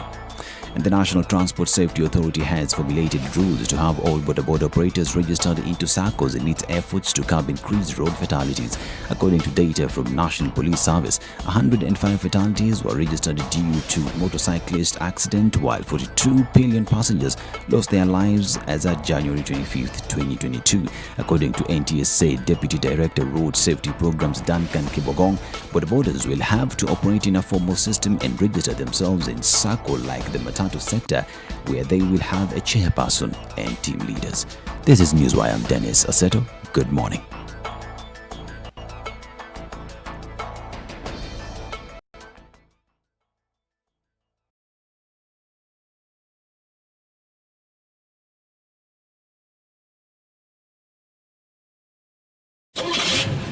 The SpiceFM Newswire is brought to you by InDriver. Download the InDriver app from the App Store or Google Play Store to enjoy a safe, comfortable, and affordable ride around Nairobi.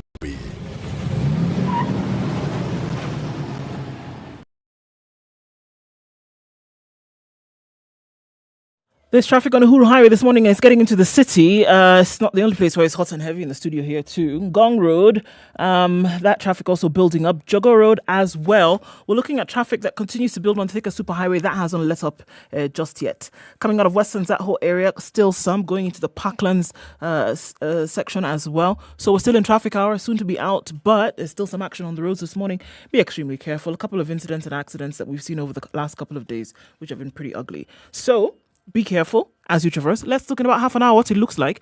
Talk to us on SpiceFM KE on Twitter. Text 40127.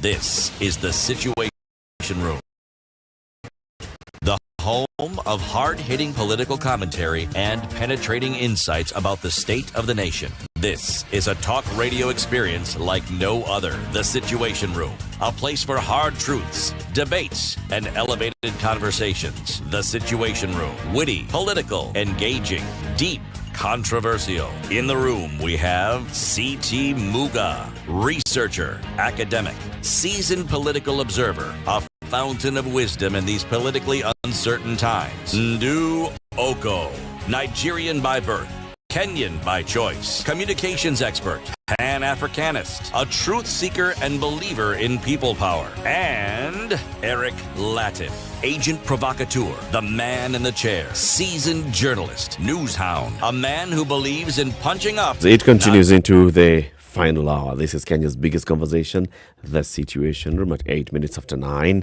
We are live on Spice FM. We are also live on YouTube and Facebook. And we have the conversations on Twitter and as well on Instagram. I see our friend Dr. Simon Kigondu has been making comments. Just read one or two. All right, so starting from the beginning of this. On the NHIF contracts, for UHC, the government must adopt a tax-funded, public-led approach. This means the government must input funds to actually cover the cost of healthcare directly and not claim that NHIF is their contribution to healthcare. NHIF is a private fund when those who contribute expect a service in return. Just because the government has said NHIF is the vehicle of delivering UHC does not make it a government way of UHC. It is those who have paid and not government.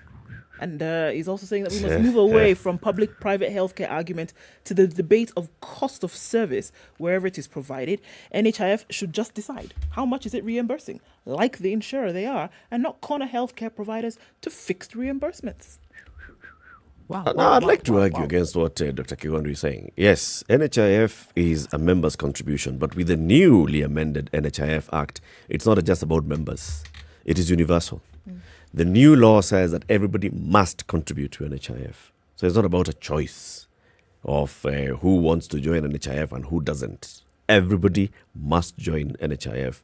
Public funds are also going to pay for NHIF for those who are considered indigents, the elderly, the severely disabled, those who are considered to be poor. They are going to be paid for NHIF by public funds. So therefore, government has a say on how this money that's collected is going to be spent. I'm in agreement. And for public good as well. Totally. Public good is the issue. Access to healthcare is the issue. And privatizing. I think the big debate is about access to healthcare, and it's about universal access to health, basic health facilities. And I think that's a principle. Affordable, but maybe quality. Yes. And I think the issues that are coming out with from Dr. Oluwen, which are also very valid, is the consistency of policy. Policy must be consistent. Government take a line. The other issue that comes out, of course, is the accountability. But also we need to note, even as universal healthcare rolls out, there will be points of resistance. And you need to deal with those. Yeah. And that's where the stakeholder dialogue comes in. You need to get people on board. But at the end of the day, healthcare for all is, I think it's an noble initiative. You know, the thing that came out of this discussion in my mind is a perennial problem we have in this country. You have a good scheme. You have a good policy. What needs to be done is understood. In fact, you have a history of how this very scheme or policy has worked well. And then a little politics gets thrown into it. And by way of whether it's a political appointment or a political motive, and suddenly things happen which defy any logic that you may actually like to prefer. And you're wondering, what on earth are we dealing with here? This thing was working well. Because what you're now hearing is not a tweaking of it, it's an overhaul. And you're thinking, but why are you tipping this apple cart? Why is there so much effort that seems to be pointing towards derailing a process that seemed to have worked?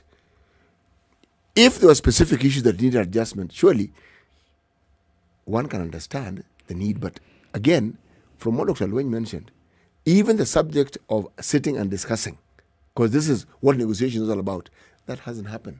There have been calls for it, but it hasn't happened. So you have to ask the question, so what really is going on? Sure. You have to ask that question. What really is going on? I think one of the, under the Okoh Uchumi Coalition, of course, we're talking about the issue of debt. Sustainable development is at the back of this thinking. And one of the big questions that African countries have to confront is how to finance services. That is an enduring problem. Citizens don't want to pay tax, don't want to be overtaxed, but we need the services. So this is a perennial problem. It's compounded by corruption, because you're talking about the medical equipment scheme that is costing taxpayers, I think something like, 9 billion every year in amounts being paid back for equipment that's not well in use. You're talking about COVID funds just the other day. So these kind of things, one, remove the money that should go for services, and then two, undermine confidence of the public in government processes. So a good scheme like universal healthcare has to be insulated. I think accountability is important, policy consistency is important, and then you have to do that education and motivation, saying, yes, we pay, but people benefit. But Dr. Oluwen also talked about this cap on private insurance holders. That becomes a problem, because from a point of justice, I think you can agree to pay, but you should also be able to enjoy the service. And I think if government was accountable, if government was investing enough, then it wouldn't have to put a cap and say, first run down your private, you contribute more, then run down your private insurance before you can enjoy the NHIF. So equity works both ways. It works for those who don't have access. It also works for contributors. But you know what is of interest? The government didn't invent that particular aspect, because if, say, for instance, you have two health insurances, okay, that rule applies. What do you use, one or the other? Everybody argues. Yes. Each of those two will argue on who charges first. Yes. Why? But if you present, because nobody wants theirs to, they don't want to be receiving because claims nobody over wants the to other. pay. Yeah, that nobody is wants not. to pay. I don't understand what you mean. If you have two I'm insurances, just telling you a fact. It's not my opinion. if you're to run both, You can't run both. so you have to choose For one example, or the if other. you go to hospital and you've got two medical insurance schemes, you can't say your bill is 18,000. You can't present half. one card and say 50-50. use 9,000 on this one and use 9,000 on this one. You can't do that. They will tell you, no, you finish this one and then you can now use this other one. When you say finish for that particular whatever, so the next time you go, you use the other one. Now, Yeah, if you're in hospital but you see now, for a prolonged period, I think you've gotten my argument, point, and I'm yeah. saying the government didn't invent this one, because what the government is now doing is presenting a case that is similar to the ones that private insurance policies already have. but it's also- denying you the It's opportunity also pushing to use back it. on the same, because you have NHIF and you have private. The first thing that the private insurer will say is, I will pay after NHIF. So how much has been approved for NHIF? By NHIF? 80,000. The bill is 120. So the private insurer says, I'm going to pay They're 40. going to pay 40. Because what NHIF has already received the pre-authorization, and they came back and said, no, for this procedure, we are going to pay up to 80,000 shillings. So what NHIF had done is they had put a cap on what they'd pay for a particular service, and then Yes. it would be topped up. Yes. The problem, I believe, became, I don't know whether it was a physical amount or whether it was a percentage, because then the private hospitals were overinflating the percentage contribution. So it comes back to costing the service. How much should this service cost? And what will NHIF contribute in the event? So you can have levels in which they contribute. But that's why I'm looking at it from the social angle, okay? Because you see right now, just using the same conversation about you have NHIF and a private insurance. You will go to hospital. Your private insurance will basically say, first of all, how much has NHIF said they're going to pay? Remove the NHIF, I will pay the balance, okay? Now, that is your private insurer saying, let's exhaust the NHIF money first before I come and dip my hand in my pocket to pay for your service. Now, I'm looking at it from the social side of it. I'm saying, if I have medical insurance cover and my cover is 1 million, all right, and my bill here is 200,000 shillings, let this private cover that I've taken pay the 200,000 first. yeah. So that my the money that's in the pool for NHIF can go ahead to provide for somebody who does not have the private cover, yeah, that's whose bill will be 200,000 shillings without private. yeah, that's So the money is still available in that pool. I'm just looking at it from the social. From the social angle. I have already paid my premium for the private. Right. You know, I think the principle is here. We have a principle of trying to offer universal health care. We've also said another principle is policy consistency. We've also said accountability is key because the resources in that pool are being depleted because of lack of accountability. Yes. If you put those safeguards in, you can then ensure that public health care support and NHIF support is available to anyone. Because I'm thinking, if we follow your argument, then what you're saying is private stays in private. And I can't then, you're not seeing a time when maybe the public facilities will even supersede the private facilities. In which country? I'm talking about Kenya. Just insurance, not the facility. Yes, insurance. no, but it goes hand in hand. The argument you are making, where that money goes, is going to develop those facilities. So I the could- thinking I of could have been in a government. public facility using my private insurance. Right. But the point I'm making to you is this. You cannot deny those who are able to contribute access to this fund any more than you should deny those who are not able. Equity is a very important principle, and it cuts both ways. It's not denying, Wanjiru. It's not denying. In a it way, is saying that it's unequal. The service is available. It's unequal. The service is available. Here is the issue that you have this option. You have both options on the table. Okay. There's a private insurer who has covered I've heard you. I've heard and the argument you're this making. pool that is here. Where is the equity? It is still available to you. If you exhaust, your cover is $1 million and your bill is $3 million.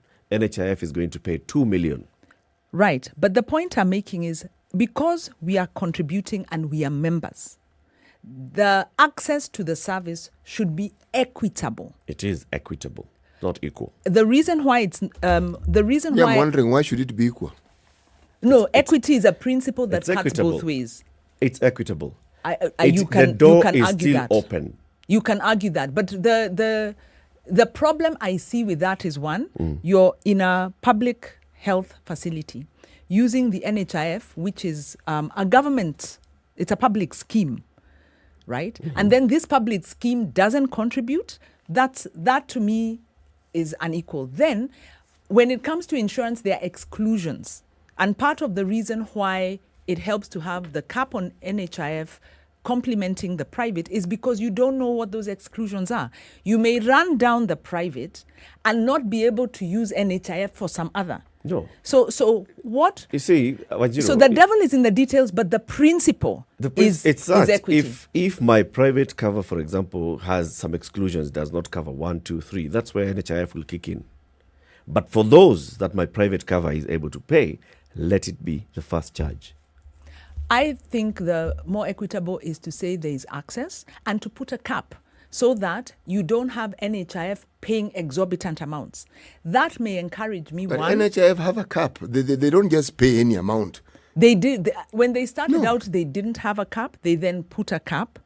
And when we are looking at a sustainability issue and they've now done an audit, they can then say, because this is the cap they are putting now, saying, fine, go get your dialysis. All insurances have a cap. All. That's the normal. We looked at a time where, for example, when NHIF was paying for your bed, and they said that this is the amount that we will pay for bed, so it would not go maximum. It doesn't go beyond it. Now hold on. So if at 7,000 shillings, NHIF is providing you with a bed, and you decide that I don't want a bed in a ward, I want a bed in a private room.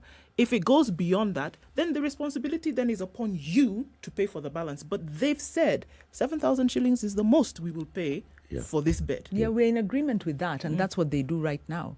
And the argument that Eric is making, which I'm not sure is a very helpful one, is that first run down your private insurance before you can access the NHIF for which you contribute. I think that's an equity issue. The point I was making is that the importance... So how would you do it, Wanjiru? How would you make it equitable? I would say what we're doing, what NHIF is doing now is equitable because it contributes and then the insurance comes to top up. And what it can do, because it does the costs analysis, is if they need to strengthen those caps, then they do that if there's an issue of abuse. But I think the principle is, if I contribute, I have a right to benefit, but equally we need to ensure the broadest access. Are we saying that the situation right now is that people who are contributing to NHIF are not accessing the service? No, maybe Eric can repeat his argument. Okay, so currently you go to hospital, whatever procedure, the hospital will make a requisition to NHIF. NHIF will look at the procedure and they'll say, for this one we have a cap, so we're only going to pay up to let's say 80,000 shillings. Okay, this is up to 80,000 shillings is how much we pay. So they're paying anyway. They're paying, okay? Yes. Currently, you go through your procedure, you stay in hospital, you keep accruing a bill, your bill rises to 150,000 shillings. Okay, you have private insurance. The private insurance does not know. Here, your contract with the private insurance does not mention NHIF anywhere. No, it doesn't. So assume you are not a contributor to NHIF. You didn't have NHIF. your private insurance should have paid the 150. Yeah? If you did not have NHIF, because there are many who don't have, but they have private insurance. Private insurance would have paid 150, go, let's kill that story. Today, the private insurance will ask, does this person have an NHIF? Yes, they do. So how much is NHIF paying? Up to 80. Okay, and the bill is 150. Yeah. So I will pay 70. Yes. You see? And what I'm saying is, you see, the first charge is on the NHIF, and then your private insurance comes in. Because it's a public. I am flipping it. Because it's a public insurance. I am flipping it. If it was, you see, it's And I'm mandatory. saying- Excuse me, it's mandatory. The moment you make it mandatory and It's public, okay. then But I am equity flipping it. demands. Even the I am- president, I am when he's flipping unwell, it. can go and charge his NHIF and then top up. That's Simple. okay. As long as you're I'm just flipping it. I'm saying in that- Kenya, and maybe NHIF doesn't cover when you go to India. Here I think even if I spoke for 17 days, you will not get me, because you. I am getting you. You are I'm decided. getting you, and I'm saying that what I'm you're saying saying is both- grossly unequal. It is equal. It's grossly just- inequitable. It just completely works in making sure that everybody who is contributing to this is able to benefit. But you're making an assumption that this small section of users of the NHIF are the ones denying the majority. And I'm putting to you, the reason the majority are not There's able no to... assumption like that. That's what you're saying, because You you're make the saying assumption, it's if fine. you can afford private insurance, you do not access your NHIF until you exhaust your private insurance. That's not what Eric is saying. That is what he's saying. No. That's the argument he's making. And I think we are maybe not understanding. If I go... Anyway. 17 more I days. understood you. I understood you. Eric, I will speak clearly, because Siti and Ndu did not understand the argument. I understood and why what you Eric, understand I me. understood what Eric was saying. That's why I Which didn't is even what query he's it. saying. Which is what is he saying? No. Correct no, me then. I'm not going down that rabbit hole. Let's go into the conversation about You see, he has moved now. what is likely to happen on Tuesday. Well, I don't look.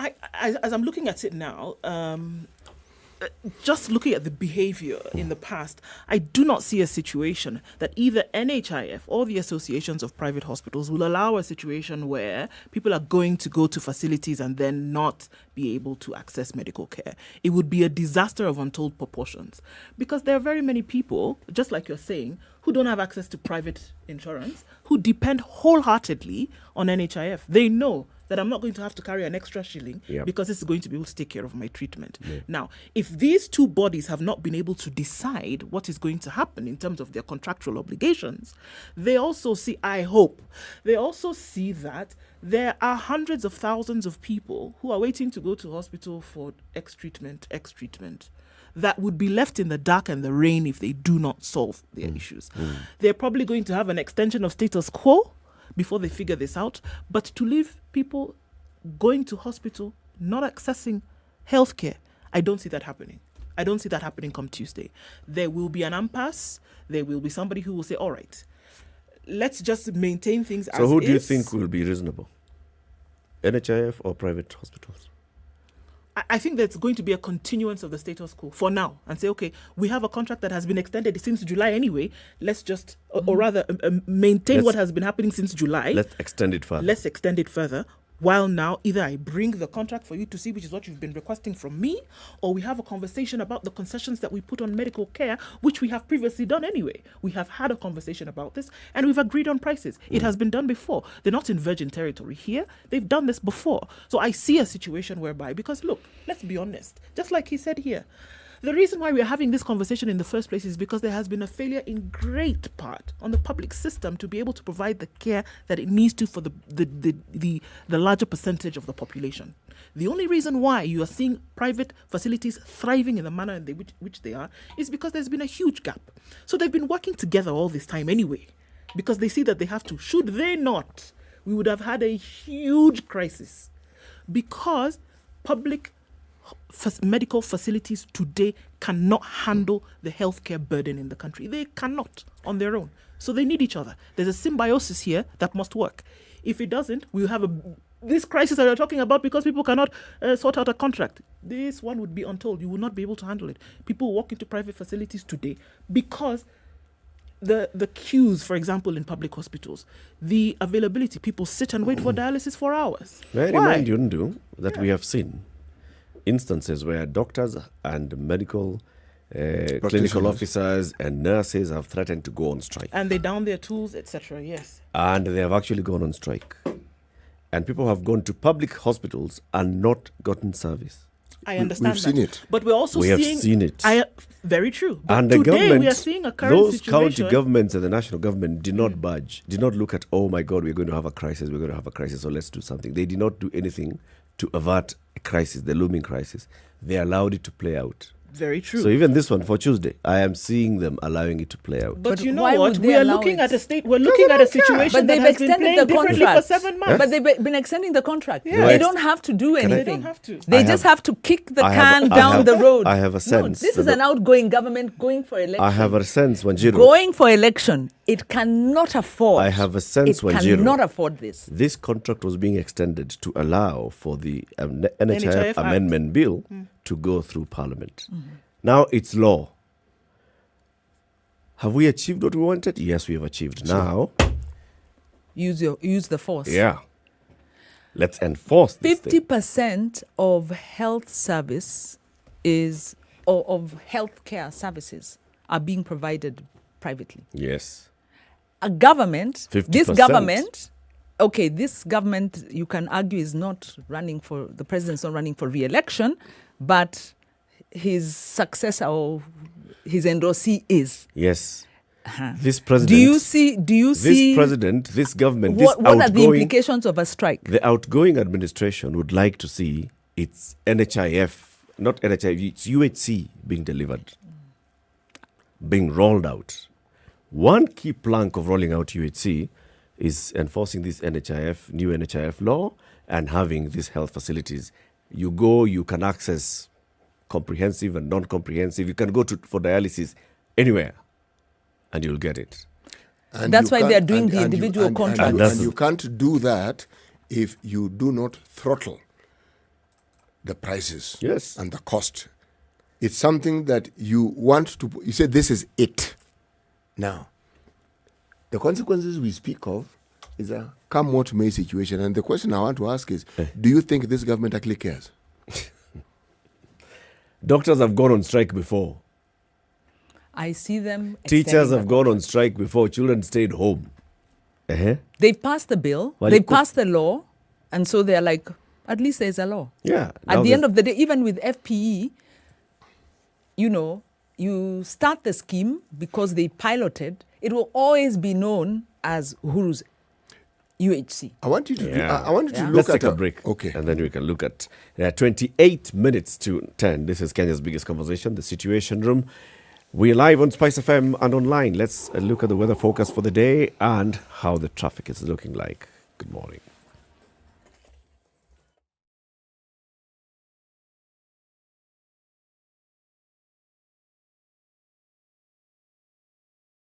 This is the Situation Room, the only way to start your day. Have you seen them? Am I lying? Yes, it's a very nice outfit, I must say. Good job. Asante sana. The compliment is well received. Good morning and thank you. Everyone was thinking she was asking me what channel is SpiceFM. 96.7. Tell them that, right? Yes, now they know. Thank you. It's a pleasure to be here. Pleasure to have you. you. What a beautiful studio, my friend. I've been to other radio stations, but I've never seen anything like this. Thank you, and it's very nice to be in a modern studio. Absolutely brilliant. And I have to say, it's a very cool ambiance here in your radio room. Just for our listeners, I think it is below zero in this room here. 21 degrees already in Nairobi, highs of 28 and lows of 16 today. Sunny conditions through today. Mostly sunny at 18 in Nakuru, highs of 28 and lows of 14. We'll see lows of 12 in Nyeri, where it's sunny at 17. It'll go to highs of 28. We'll see highs of 25 in Eldoret. It's sunny currently at 20 and lows of 13. Sunny in Mombasa, highs of 31 and lows of 25. The sun is out in Malindi as well at 29. We'll see highs of 31 and lows of 26. It's sunny at 23 in Kisumu, highs of 30 and lows of 20, while in Kakamega, sunny conditions rule the day at 26, highs of 30 and lows of 16. Out in Kampala, it's mostly sunny at 24, highs of 29. Dar es Salaam is partly cloudy at 28. It'll go to highs of 31. Johannesburg is now sunny after the rain, highs of 25 and lows of 16. Lagos following in the same line. After the rain does come sunshine at 25, highs of 34 and lows of 24. It's sunny in Kinshasa at 23. We'll see highs of 33 today. All right, out in Beijing into Friday evening, it's 3 degrees and sunny. That will be the high, going to lows of -7. Cloudy at 6 in Paris, highs of 7 and lows of 5. 4 degrees and mostly cloudy in London, highs of 8 and lows of 4. And it's bang on 0 in New York coming into early Friday morning. There's a winter storm watch. 0 will be the high for today and lows of -10.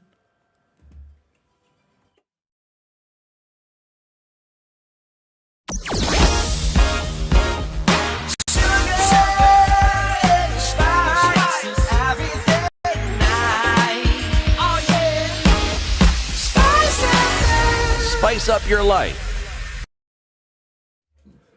All right, winding out of traffic hour this morning. Less traffic that we are seeing on the Thika Superhighway coming into the city. Uhuru Highway taking on some of those hits here and there.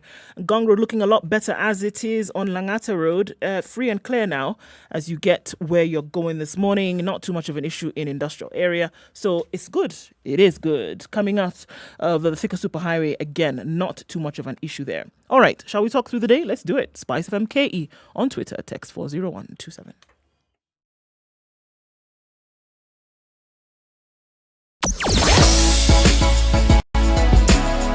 Spice and everything nice.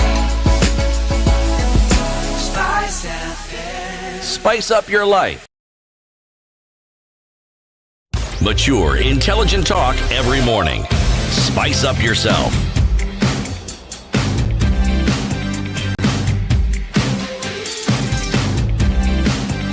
Mornings All right, done 24 right. minutes to 10, City.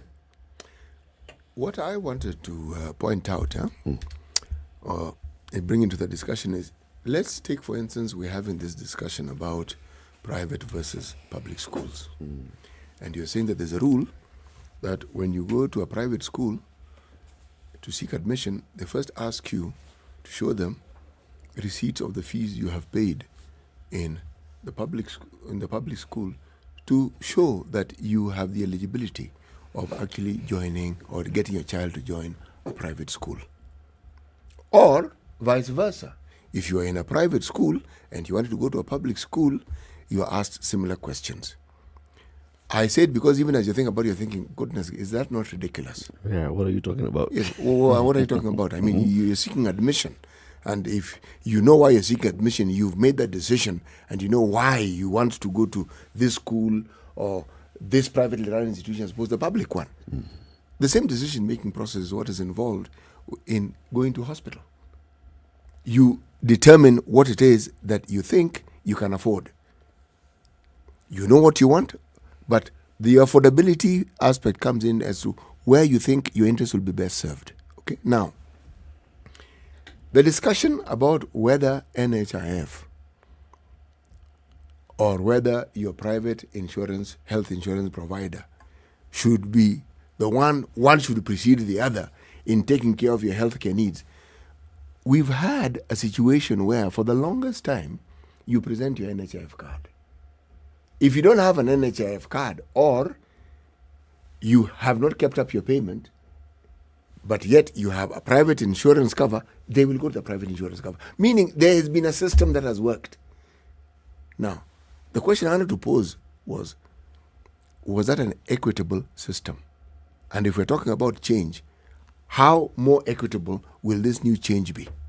Because I think the system that existed before was equitable. That's my thinking. I agree with you, and that's why I really think the direction Eric was trying to take us is he was playing devil's advocate, just provocateuring to no end, really, because I don't think it's tenable. You pay for a service, you have a right to receive the service equitably, in line with your need for the service and your ability to pay. And I think there is that balance. The issue here on this standoff, which is unfortunate. We recognize one, implementing UHC was never going to be easy because there are interests that are going to get unseated when you try and make healthcare affordable at a good quality. But also Dr. Olweny brought out something else about affordability of healthcare in Kenya with regard to the cost of implements. So the issue, he said, the principle of policy consistency seems to be where there is a problem. The issue of accountability, stakeholder dialogue is where there is a problem. So we didn't, the point I'm making is we didn't need to be in this situation if we had sober, consistent discussion around this. But even as I say that, I note we had a strike, a doctor's strike that ran for such a long time. Days. And so the health sector, and I think I agree with Dr. Olweny, it's a very complicated sector. It has very many interests, and not all those interests work in the citizens' best interest. And so this is going to hurt. The change is going to hurt, but it shouldn't hurt the citizens. So government has a duty to speak out, negotiate, but we do need costs to come low, but they need to pay attention to why are costs high. As I look at this, and I also look at what the president said, that, we're looking at by July 2022, that we are going to see a rollout of UHC. Now, having said that, and then with the act coming into place yesterday, and all of these things happening, it almost then appears at any cost whatsoever. It's like the expressway. Expressway will be ready by March. At any cost whatsoever, let's make sure that this thing is rolling, because after all, there was a public promise, there was a public, affirmation that was made that this thing is going to happen. All right. So let's try, whatever it is that we need to do, let's move things around. Let's force a square peg in a round hole if we must, to make sure that by the time it clicks, July 2022, this UHC thing is running. Whatever is going to die by the wayside, whatever is going to be squeezed of its lifeline, let it happen. If you're going to have an impasse then between private associations or private medical facilities and public, whatever it is, at the end of the day, is UHC running? Tick. Is NHIF the vehicle that was touted to run this UHC in place and doing what it ought to do by increased member contributions and then more? Is that happening? Yes. Anything else down here doesn't really matter. At the end of the day, if we're going to deliver UHC and you're going to deliver NHIF as the vehicle then that is going to make it happen, that's what's going to be the order of the day. All these other things people are talking is just... But consider for a single second, when you have a system that works, and the one we've had, whatever hiccups it may have, worked, it's the best advertisement for someone wanting to join NHIF. Meaning, just the knowledge that there's this preference that you are allowed to have, and that the services can actually be made possible in wherever it is you want to go. And that, indeed, there won't be hiccups where you're being told, NHIF hasn't paid us for the last 3 months, we're not going to give you service now, or whatever it is. Even when you look at the situation that we're having now, remember, the deadlines that Dr. Olweny mentioned here were in the public domain. Did you know about them? No, I didn't. Mm-hmm. That's why I'm asking. Maybe some of you knew. I don't think it was the public domain. Those who needed to know knew. Yes, the stakeholders. Clearly, I did not need to know. Yeah. All I knew was that these services are running smoothly. Yep. Okay? But now the discussion changes when it's out in the public domain.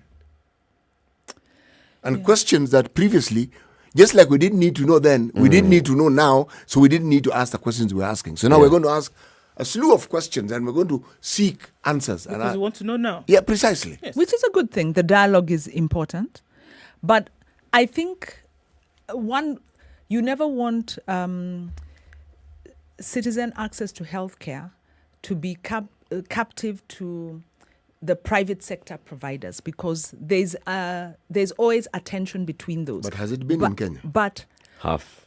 Yes, but at the same time... But how is it captive? It's just available. No, what I mean by captive is overpriced. Like you saw these exorbitant bills going into NHIF and all of that. To a great extent, it is captive. But look at even pharmaceuticals. So governance. And you're not leaving anything to chance. Okay, while we're throwing in pharmaceuticals, who else should we throw in? No, we're talking about Just the provision. healthcare. Very Healthcare, many it's all people- interlinked. You see, it's all Very many interlinked. people, So when the they point- want to go to a hospital, they can only go. I mean, the first port of call will be a private. So the of whatever level, it will be a private facility. So our health is actually captive to private. No, that doesn't. And then number two, because of the availability of services in the nearest public facility. So you've gone to this public facility, they don't have a working lab, so you have to go to a private lab. They don't have a working CT scan, you've got to go to a private CT scan. You don't. All those things, it just means that if you need healthcare in this country, at one point you have to interact with the private sector. I want to reframe the captive, because the fact that private provide healthcare doesn't mean captive. Captive comes when there's a lack of accountability, maybe in the pricing and all of that, especially when the resources are coming from the public. But let me rephrase. There's a partnership, this is being very positive about it, partnership between government and the private sector in healthcare delivery. This process needs to be accountable. There is a problem when systems of procurement are not accountable, when how the money that is drawn from NHIF is not accountable, when there's overinflation. There's a problem there. But the other problem is under-resourcing, because I could sympathize with Dr. Olwen when he says, look, cost of drugs, we don't control. We've seen the scandals around the procurement of drugs, where you have, huge kind of procurements and all of that. There are so many other factors that they don't control that drive up the cost of healthcare. So I think we need a sober discussion around how to deliver UHC. And the problem becomes when you have a deadline for June and you haven't sorted out these structural issues, the citizen will suffer. Unfortunately, it will be messy. Sometimes I actually support, setting of deadlines, because it gives you a focus and gets something starting to work, and then you fix. You either dedicate a lot of effort in making sure that all the wheels are moving so that you can move the vehicle together, or you make sure that at least the vehicle is moving. Then put the money.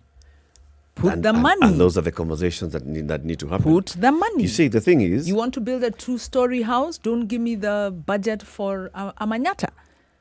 Put the money.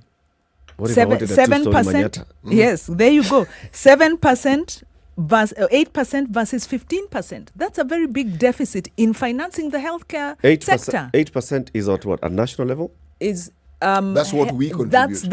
That's the healthcare. That's a percentage of healthcare. What? The At budget. national level? The budget. No, the budget. The national budget or the county budget? The national budget. Okay, now the budget, the total budget. Kenya's 8% goes How did we towards compute that? healthcare. That's what I'm asking. Is it how much money has been set aside for the health ministry it's in the budget? Is it how much money has been set aside by counties for the health function? It's the because total. if you go to the counties for the health function, it's the total. It's plus the, also include it's the total percentage going into health. Plus also include the cost of paying the workers. This is computed at the national level when government is making its commitments and saying how much are you putting into health. It says we are putting this many billions, it's 8%. Government has promised to put in 15%. So government is just over half what it's supposed to be putting into healthcare. I know the commitment. I'm asking the 8%. That's what I'm telling you. This is government that has said our contribution is 8%? It is. Look at their figures. Yes. Which figures? That's what. Budget. Whose figures? Budget, it's from the budget. It's from the budget figures. It's from government's reporting. Yes. So government is putting 8% into healthcare. It's supposed to be putting 15% into healthcare. And the point I'm making is part of the challenge with UHC, apart from some governance issues that need to be ironed out, accountability issues that need to be ironed out, is under-resourcing. So when you put a deadline of July, is the money there? So we don't want to be overcharged by private sector, but then again, are the resources there? And then are they being used accountably? When we say overcharged, because you've said this several times, by the private sector, what are we comparing it with to understand and determine that a normal charge would be this and overcharging would be this? What are we comparing it with? Unfortunately, that's a question I asked and he didn't answer. Actually, he did. What did he say? I missed that. He explained that the government has some subsidy. Precisely. For instance, government hospitals, the money that they pay their workers is from the government. Everything that they get in terms of supplies, instead of resources, it's government sourced. And then economies of scale kick in because of just the volumes, all right? And how they source it. The private hospitals do not have that. The burden that the government bears is what they bear. So when I say overcharge, without having the comparative... What he didn't say, and should have added, was that the government is not a profit-making organization, and they are. Profit is not necessarily the issue. The problem... Actually, the overcharge... Overcharging, if we were to say answer. that it exists, profit is central to it. Let me explain. The overcharge comes in because the amount households are spending on health is too high. And this is too high after private insurance, after NHIF. These charges are too high, so that people are still going out of pocket after all of this. So we are saying, as a country, and let's have a conversation about the cost of healthcare to me, vis-a-vis my access. So the word that maybe is not overcharge, is that it's unaffordable. Or consider, say, if you said they were high, expensive. If you say they were high, it is easy to compare it with the public. But if you say overcharging, then now you bring in a completely different discussion. Then, and this is why I was trying to get some data from him, because if you look at news reports particularly, if you look at news reports in terms of some of the cases of overcharging that have come up from private health providers. Now, and the issues that and this is the way it was framed. So the point he's making is some of those facilities charge that anyway. So yeah, but for private enterprise, I don't see any problem there. Look, I can buy a soda for 30 bob. I can go to a place where soda costs 500 bob. Good. So when I go to a place I'm being charged 500 bob, am I being overcharged? Yes. That's a good point. And this is where... Was I forced to go there? No, and but you see, being overcharged. when it comes to NHIF, see, that's fine if you're private. You have not been coerced, but you've been overcharged. No, you haven't. If the producer of this thing has said the recommended retail price is 25 shillings, and then somebody charges you 250 shillings, have they overcharged you? Yes, they have. But you've agreed to be overcharged. You've agreed to be overcharged. You've agreed to be overcharged, but you've been overcharged. Because you want to drink it... your soda in this ambience. So they've recommended the price, but they have not forced people to play within that price. And this only becomes a problem if you're on a government event and you're drinking a 500 bob soda. But if it's your own private money, go ahead. So that's the point. It's a very good example. But you've been overcharged either way. Which is fine if it's private. Yeah. But if you're on a government event, then you better chose go to overpay. Yes. Which is fine. Go to a place that doesn't exceed 50 boba soda. Otherwise, what are you doing there on public money?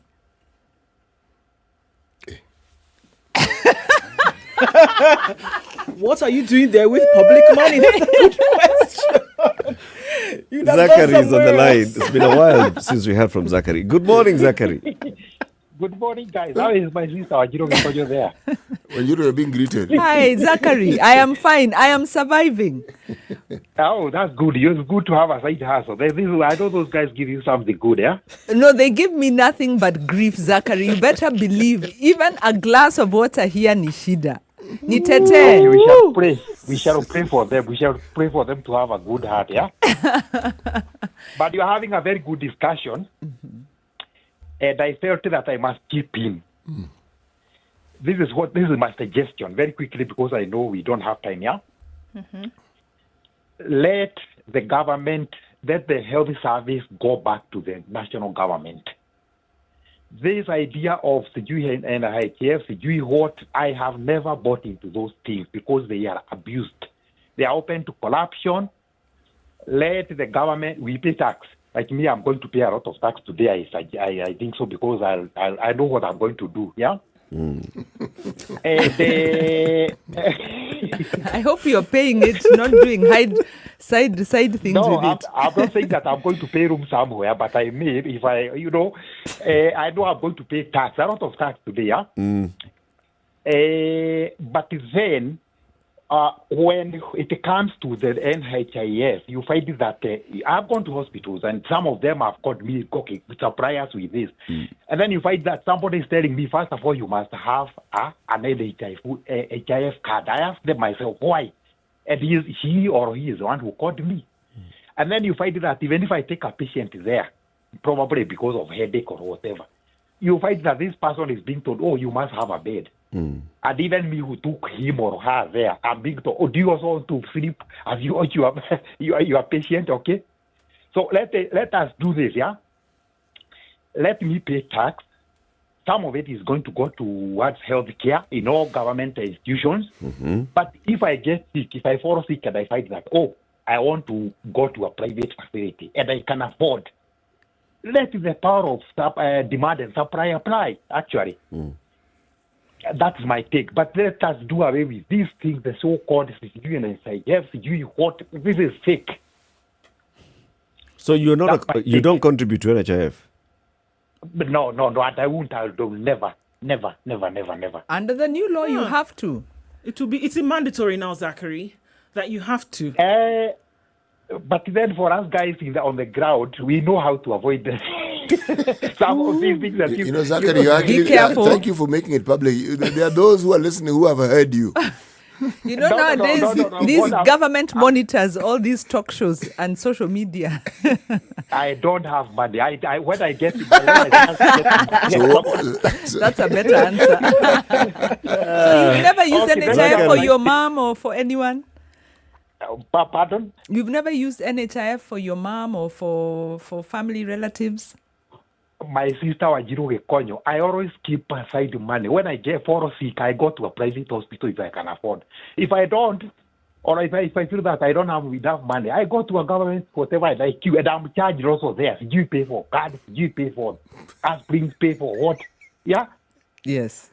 Okay. So, that's my take. Okay. Thank you, Zachary. Have a lovely weekend. Oh, the same guys. Asante. Thank you. Too much drama. A lot of drama. Jipangeni. Yeah. Grid says the healthcare sector suffers from systemic issues beyond the cost of drugs. Once the public healthcare is broken, the private players cash in. Issues plaguing public healthcare are corruption, inadequate doctors, nurses, a few public hospitals lacking equipment, etc., etc. Think about that the next time you're thinking of going to India. By the way, it isn't that for treatment. Hospitals lack equipment. They may even have equipment. The problem usually is that they don't work. Yes. They haven't been maintained. It's not that they're not there. And it's the second time I read it somewhere and I heard him say that the government is not hiring health, in fact, in the papers, unemployed health providers. It's not able to absorb them. Cost. Also, I think, just like we're saying, the whole conversation needs to be holistic. It needs to be multi-pronged.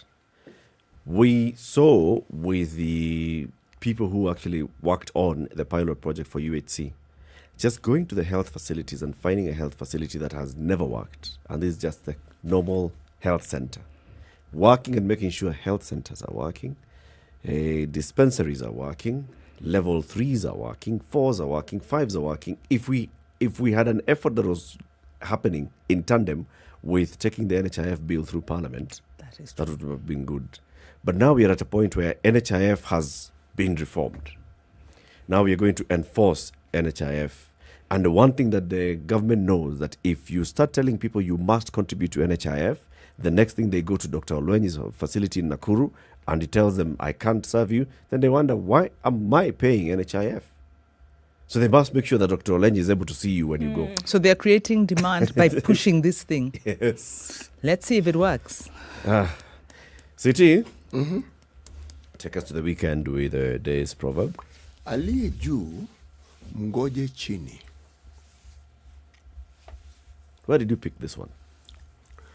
Why I picked it? Well, it was for two reasons. One, I felt it was stating the obvious, that it doesn't matter how high someone rises in life, at some point, that position will come to an end. It doesn't matter.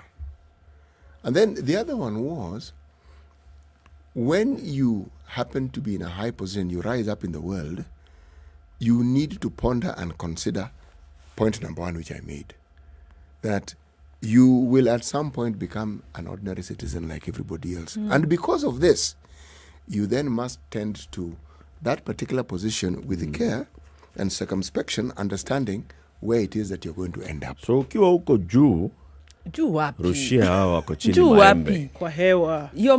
Kwa mti. That construct is embedded in oppression, that somebody must be Jew of somebody else. But is it not obvious that is the reality of the planet in which we live? Remember, we are trying to disrupt oppression. Have a good one. Say hello to your family, Wanjiro. I will do so. I'll tell them and try not to be oppressed. Yes. It's 10 o'clock. Good morning.